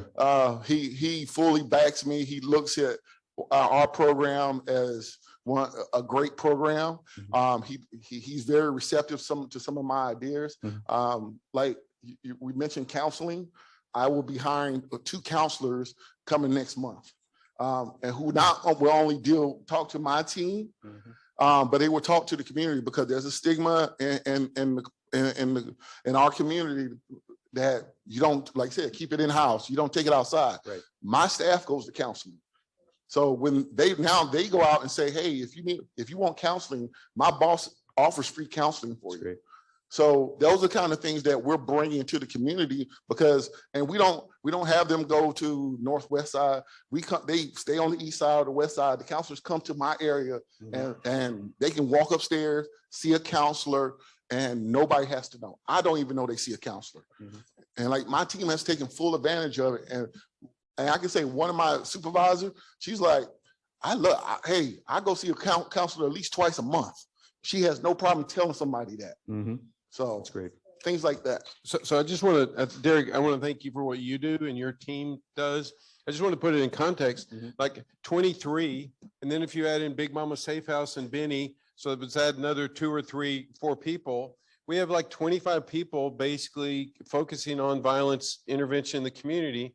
So we, that's like 10 per million. Okay. I mean, that's what that is. Okay.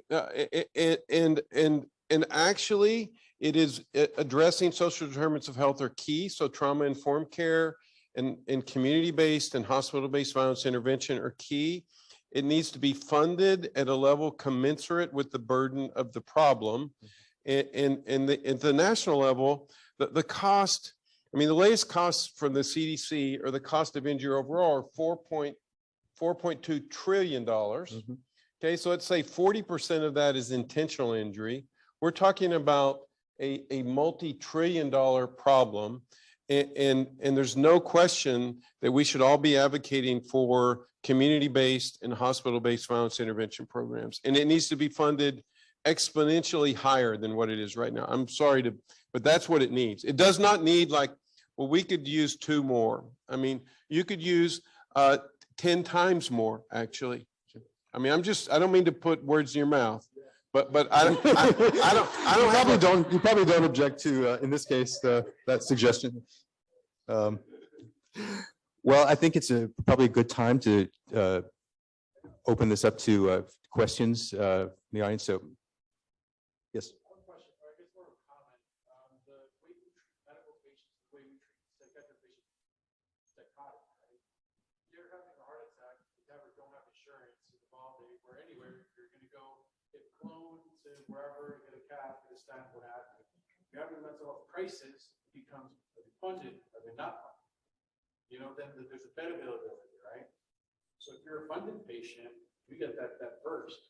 And then if you're unfunded, you stick around the ER 1, 2, 3, 4, 5 days a week, 2 weeks of 10 until there's a bed, or they get the resources, they get a state bed that's paid for, where they get the resources to go get that care. So even if they go and reach out for help to the ER, they're not going to get the adequate care.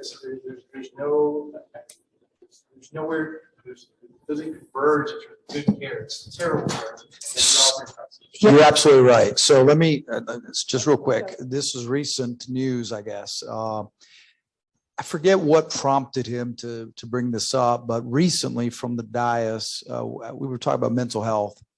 And look, that's the one thing that's kind of interesting about Austin. And so we should be thinking about every time there's a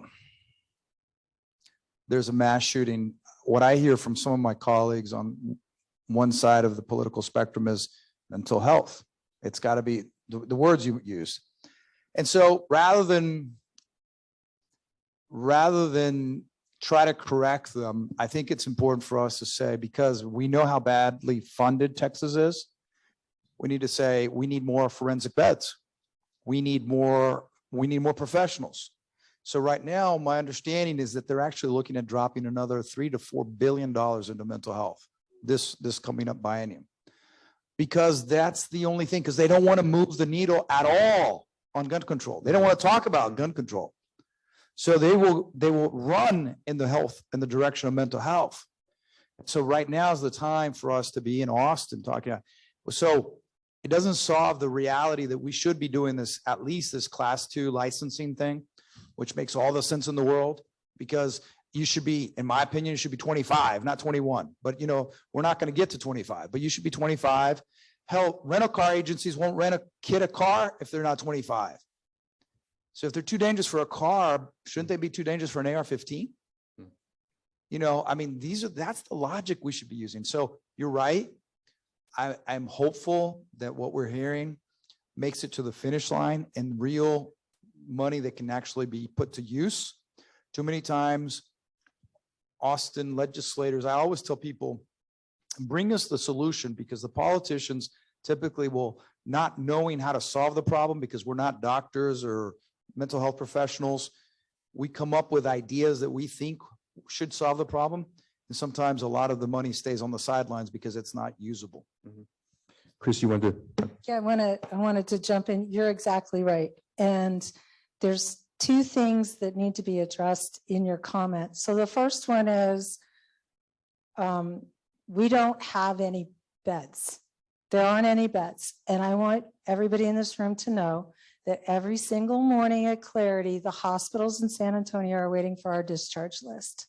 They have kids in the ER who are waiting to come to us and waiting for the handful of kids that are going to be discharged to come and get one of our beds. We're upstream. Lauren mentioned that earlier. People in the state of Texas, we either have outpatient mental health or we have inpatient mental health. And Clarity actually worked with Senator Menendez 2 sessions ago on a bill that would help create those continuum of care services. And for all kinds of bureaucratic reasons, that bill still has not been implemented. And we still stand here today with outpatient or inpatient. Nobody would stand up for that in any other physical ailment, whether it was cancer or heart disease or anything. You'd have 8 different stages from one to the end. But either you get therapy and med management or you go in the hospital. And if we're going to do that model, we better have a lot of flipping hospital beds, which we do not. So I'm going to tag on to that because I feel kind of bad because you talked about strike. I've been the board chair of strike for 25 years. It's hard to believe that, but there is a really good model in San Antonio, the South Texas Crisis Collaborative. It's a mental health crisis intervention, which is funded by the acute healthcare systems and mostly funded in that way. We should talk afterwards. It's called the South Texas Crisis Collaborative. I realize that's probably, we should have called it the San Antonio because it's not outside, but there it could be implemented in the region. It's quite interesting. It's a great collaboration to decrease emergency detention in the emergency department and also to decrease transport to jail for the patients in mental health crisis. It's worked quite well. This is a question for the doctor in Uvalde. If I could ask, please, one of the things that you didn't touch on was the triaging and the declaration of death in the kids in the school. Who had to do that? How was it done? When was it done?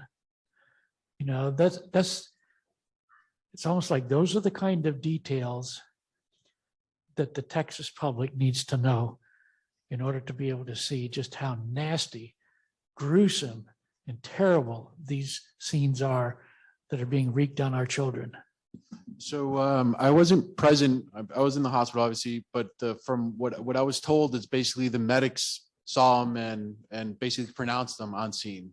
There's for mass casualty, you know, it's divided. I won't go into the nuances, but it's divided into, you know, like dead, likely going to die. You may have something bad going on, or you're going to be fine. And basically, when mass casualties, the medics or the head medical person on site makes those decisions as to who gets transported, who stays, or who's too far gone for any kind of transportation. So whoever was on scene, we're making those calls. If I was a parent, my child was laying there dead on the floor, I would want pictures of that to be in every damn newspaper and magazine in the state.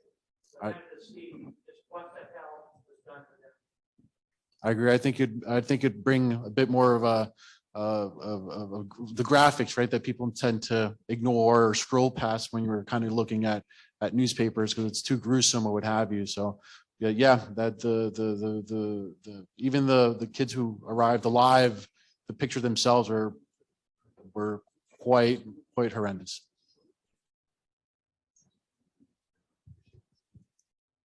Any other questions? Might I ask a question of Senator Menendez? Some of my friends that live in other states have done petition drives to put something on the ballot in their state instead of having to go through the legislature. As I understand it, that's not possible in Texas. If we were going to enact something like that, how would that be done? I mean, we talk not uncommonly about a majority of people in Texas feel this way or that way about a certain issue, but we can't vote on it. We have to rely on the legislature. Right. And so what you're talking about is initiation referendum. And California has passed a lot of laws using their referendum initiatives. You'd have to actually pass a law to give permission to the constituents to allow to create their own initiatives and bring them through a referendum process to a vote of the people.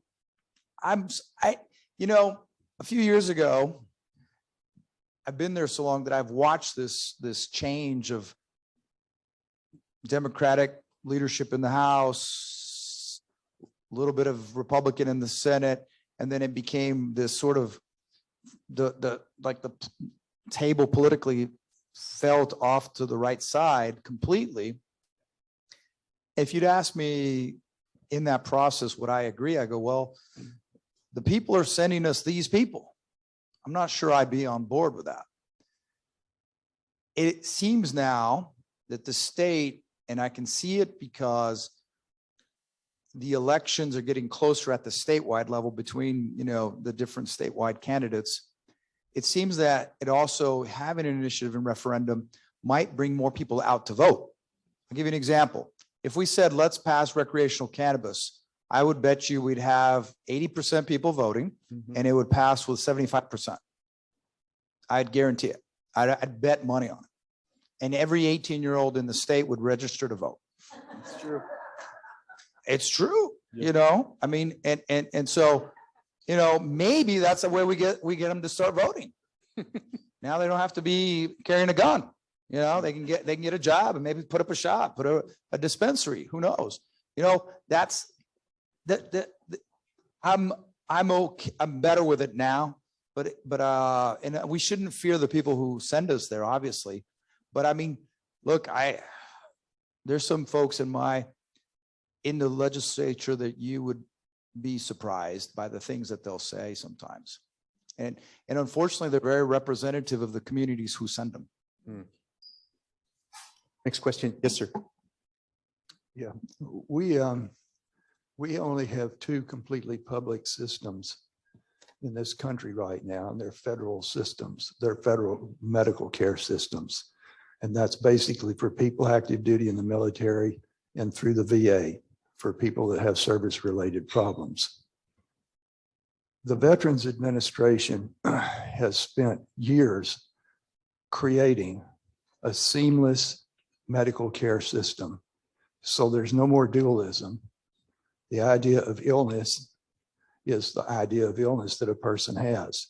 It goes from the mental health to the physical health, and they're all connected together.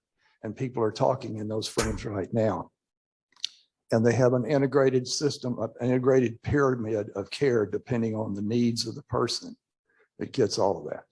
And a lot of man hours have been devoted into that.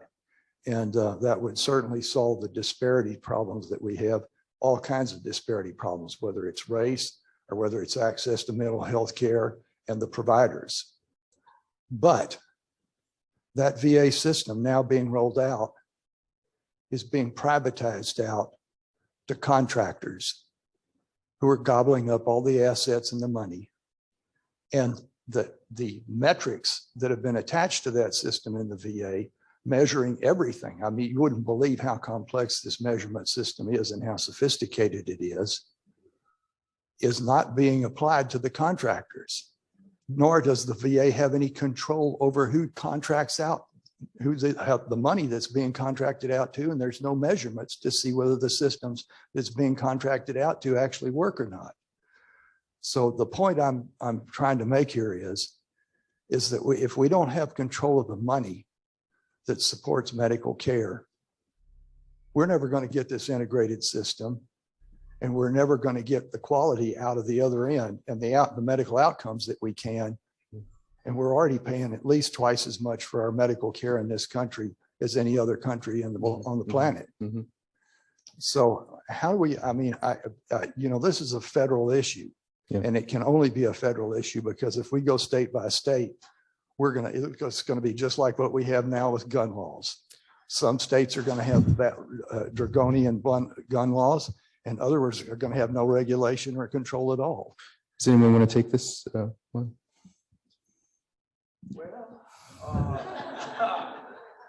All right, let's see, where do I even start? In Austin, I'm going to draw a parallel. In Austin, one of the few things there are very few things that we seem to take off our little party hats off and, get in line. And that's issues that deal with veterans and military families, right? We do seem to coalesce behind that. I would hope that we could do the same nationally. But once again, this unbelievable recent pull to the far right seems to be derailing that ability, when even their Speaker of the House can barely get elected after he has to agree to give up his seat or call the question if even one person's unhappy with him. My concern about the privatization is that what I have noticed over the last 20 years is that the health insurance companies have an outsized influence in it, and definitely in Austin. Yeah, it's big money. It's all about money. Man, I can remember, and maybe some of y'all in this room can remember when we passed the prompt pay bill, right? Because y'all weren't getting paid fast enough. And Rick Perry, after the veto period, he vetoed the bill because he got twice as many contributions from the health insurance companies as he did from TMA. So, but then again, I go after TMA. I go, when are you guys going to get off the safe bench and get involved in things? I call TMA out all the time, but they're afraid because there's just too many of the other people on the other side. I go, when are you either be at the table and let's have a conversation about issues like medical cannabis, or we're going to have it decided for you. And that's the thing. If you don't want to be at the table, someone's going to decide it for you. I think we have one more question, sir. I wanted to comment first on Ronnie Stewart's concern about the ban. In Texas, I don't think a ban is practical. When the Democrats held their debates, I remember El Paso's candidate said, we're coming after your guns after what happened in El Paso, and Beto O'Rourke probably didn't have it from that on end in terms of becoming your governor. So I don't think a ban is practical here. But let me mention, if I may, Ronnie, that there are now 9 states, Illinois being the last one, and there are 5 or 6 of them that are together in New England, and that includes Massachusetts, Connecticut, Maryland, New York, the whole state of New York, and District of Columbia. If what I showed you earlier today happened so quickly, the very first year, and I'm not talking about mass shootings, I'm talking about children dying, not of assault weapons, but of handguns, because the reduction in the handguns during the assault weapon ban was dramatic.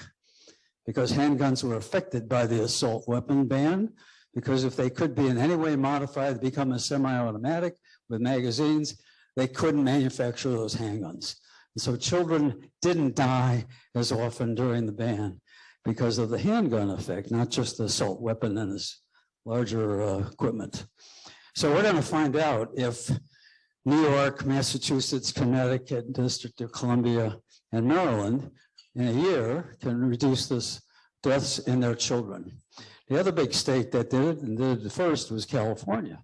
Now that's a big enough state that the guns coming in from Nevada and Utah or from New Mexico probably won't affect the Pacific portion. So we can also look at California, whether or not their children are dying less, as happened with the ban of 1994 to 2004. So I think there is some hope there. Now, the state of Oregon, it's passed in November the most aggressive set of controls in the history of the United States. Okay, but a ban on assault weapons was not included. What was the ban was on magazines of more than 10 rounds. Okay, that's a different kind of ban. And maybe that's more commensurate with your concerns were. So we're going to find out in Oregon, and we have many other conditions, you have to be trained in order to take a firearm. You have to have your fingerprints taken. You have to pay $60. You have to have not just an extensive, you have to be 21, not 18 anymore, et cetera, et cetera. There's a lot more to it. So we're going to potentially find out more about what happens in Oregon. Unfortunately, as in Illinois, and these 2 laws just passed. There's a movement to protect the gun owners, as you know, because legally now the challenges, at least in Oregon, and I think in Illinois, are the sheriffs aren't going to enforce the bans, or in the case of Oregon, a district court judge has put a hold on it indefinitely. So it's already 2.5 months out and we don't have that law passed. Well, it's passed, but not enacted, not implemented. So we've got problems at the local level in terms of enforcement, or even a district judge saying, nope, this may be unconstitutional because there's a Second Amendment in the federal level. Well, let me add one more quick thing. I'll finish on this. That district court judge is in a county in Oregon that has the highest death rate from firearms. We got 36 counties. His county is 20% worse in the deaths per week, or at least month, from a firearm in his county than the next worst county. But he was put up to this by the gun advocates. So I don't know where to go, but not in Texas for your ban, unless you do it on magazines. Okay, thank you. I'm supposed to recognize all of you from. Hold on, let me just respond to that real quick. There's a quote in Ted Lasso, if you haven't had a chance to watch the show. Fantastic, Ted Lasso. Yeah, there's a quote and he just reminded me of. So Ted Lasso first lands in there and they're explaining the game to him, and he asks, he's got the two coaches next to him, he says, well, how many countries are in this country? They're talking about Wales and stuff. He's like, well, it's about 4. He said, oh, just like the US. We're not going to change things until we get more of Moms Demand Actions to help us win in the suburbs. And so the only place they're afraid of us, they've given up on urban Texas. So they're not going to help us in urban Texas at all. The suburbs and rural Texas is the only reason they keep winning the elections. And so that's what it's going to take. On that note, please help me thank our great panel, Lauren Garrity, Dr. Ron Stewart, Senator Jose Menendez, Chris Bryan, and Derek Taylor. Thank you so much.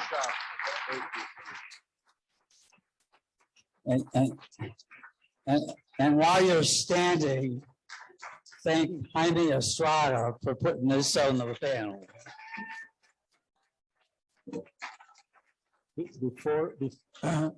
Before we all leave,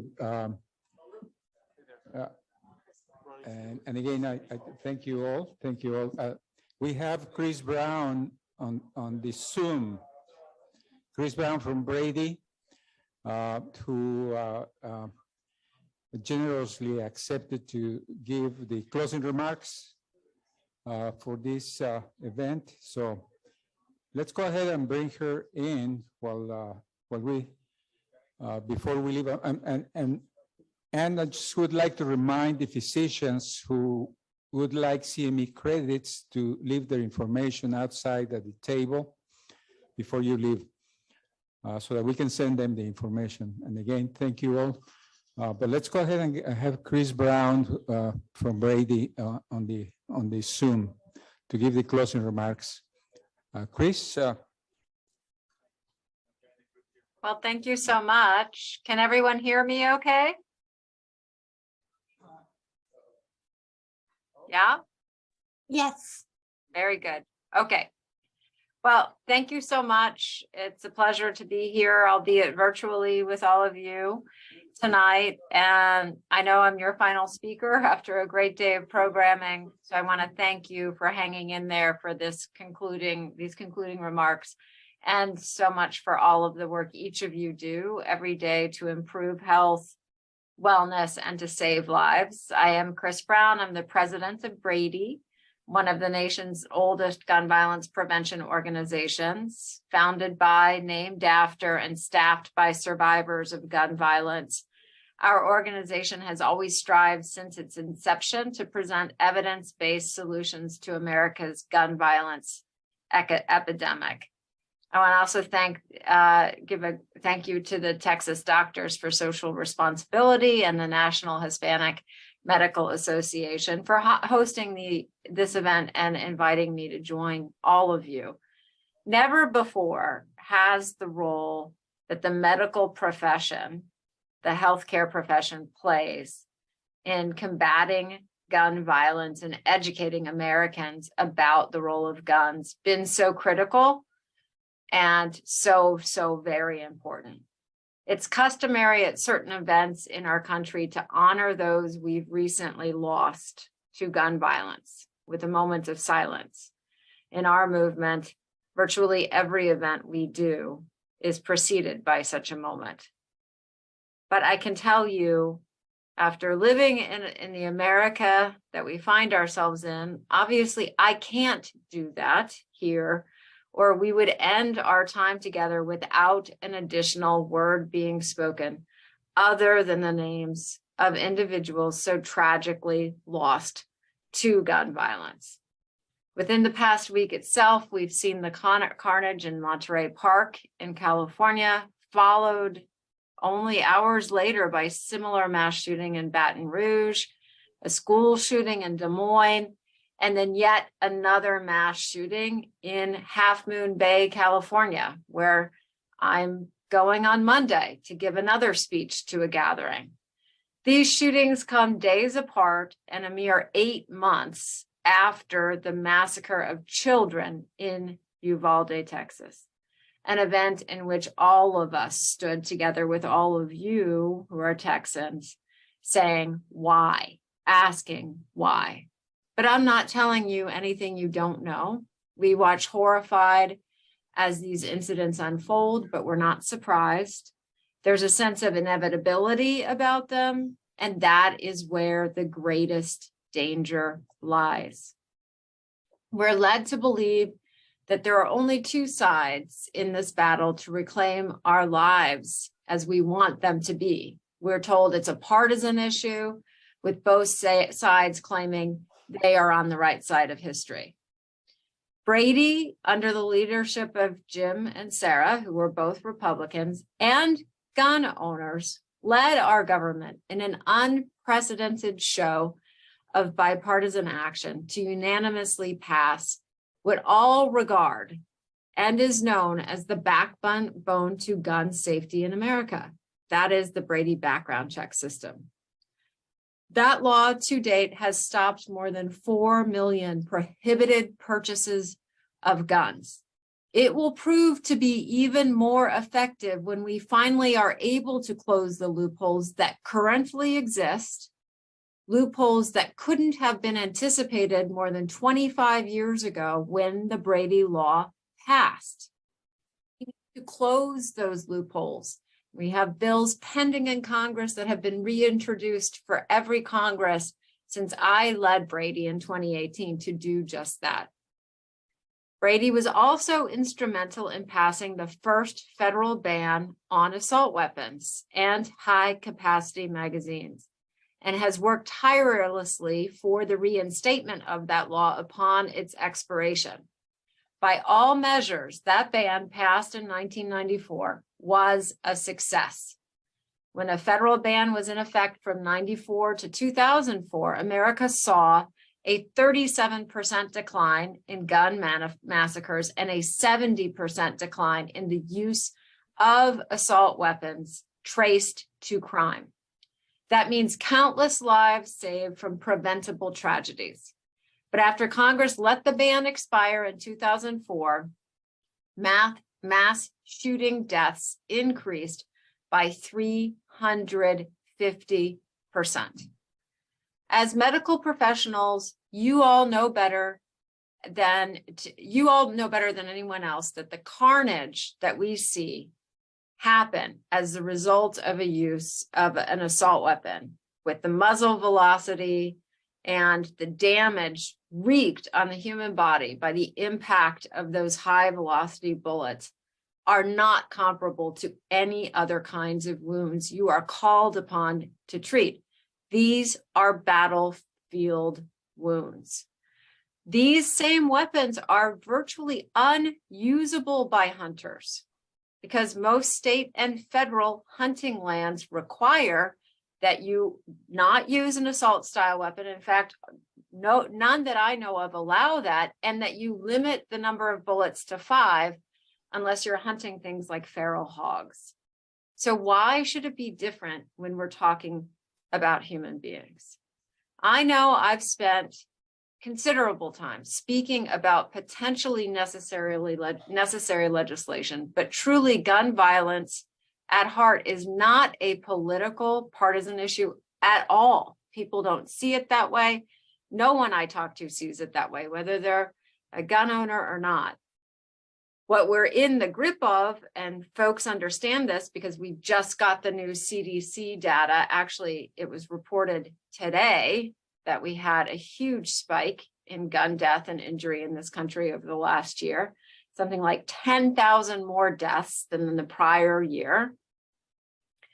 Americans aren't diagnosed with mental illness at higher rates than the rest of the world, nor are our rates of attempted suicide higher. But access to firearms increases the lethality of those suicide attempts, so more Americans die. Other nations don't have nightly headlines informing them that a 6-year-old shot their teacher in Newport News, or a 4-year-old, if you saw these reports, brandished a gun on a balcony in Indianapolis because they had access to a loaded, unsecured firearm. That only happens in America. As medical professionals, you are trained to look at the possible effects of adverse childhood events. Research shows us that experiencing gun violence is a predictor, as all of you know, of perpetrating gun violence. And to put a bow on a very ugly package, gun violence now costs the American public more than $5.4 billion annually. And I think that's an underestimate because that does not fully count the impact on communities, neighborhoods, and the structure of our society where people feel far less safe in public places, let alone in their own home. Surely all the above combined contribute to gun violence being one of the greatest health risks in our country today. And I know you see this. You are on the front lines of one of the bloodiest battles in the United States. The families that all of you are interacting with have experienced deep trauma. And the harder part in talking about this is that it's a solvable epidemic, and one in which each of you, which gives me hope, has a unique vantage point, and in which your voices are so absolutely critical. You see, poll after poll does indicate that the majority of Americans agree on expanding Brady background checks and banning deadly assault weapons and high-capacity magazines.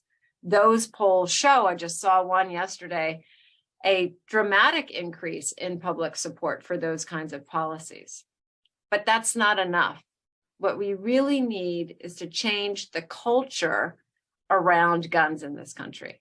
With that shift, we can get to a place where we can have rational debates and decision-making around what should and should not be available for purchase and for home use. You know that as medical professionals, you've been told to stay in your lane when it comes to addressing gun violence. Very famously, that happened when trauma surgeons showed the horrific operating theaters in which you all struggle. Some of you there may be trauma surgeons attempting to save someone who's come in who is a gunshot victim. And the NRA told you on social media to mind your own business, to stay in your own lane. I encourage all of you, and I'm sure you wouldn't be here tonight if you intended not to raise your voices around this, because you, especially with the trusted role that you have in society, and we have a lot of research that backs this up, you talking about how guns are stored, should be stored, who has access, that is completely within the lane that each of you can and should, and I beg you to occupy wholly and fully.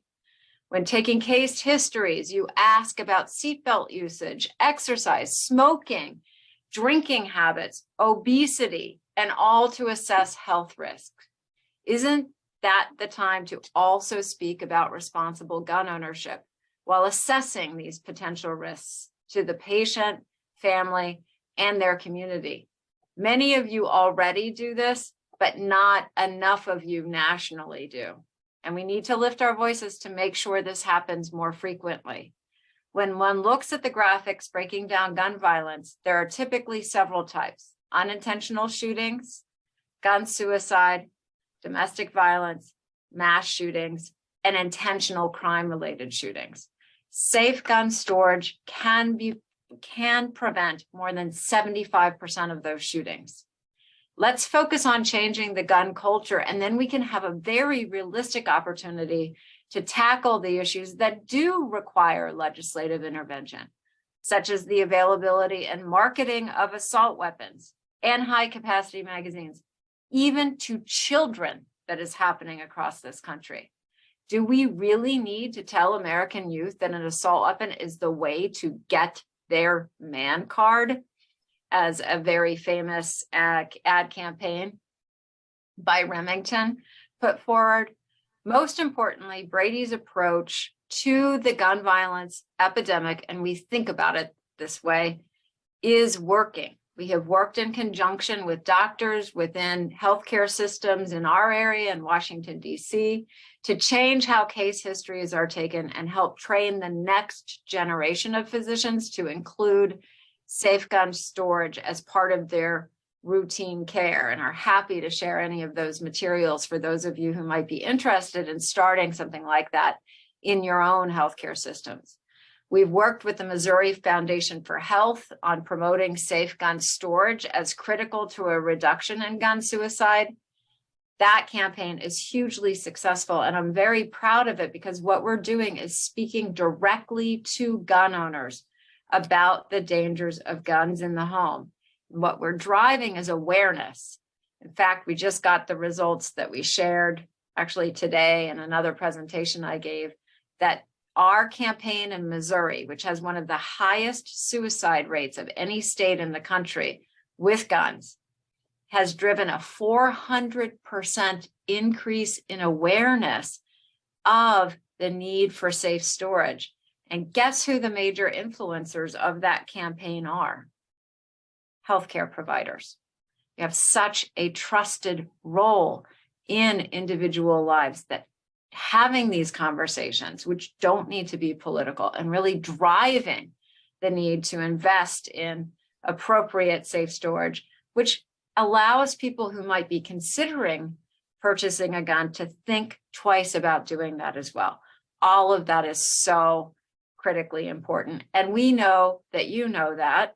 Certainly in your state, you have particularly experienced the ravages of gun violence. In Uvalde, Sutherland Springs, Brady represents victims in that shooting, and in Uvalde as well, El Paso, Midland, Odessa. And there are those who will say that that's just the price of freedom. That's what you hear from the National Rifle Association. Well, that's where we at Brady and Americans across this country differ.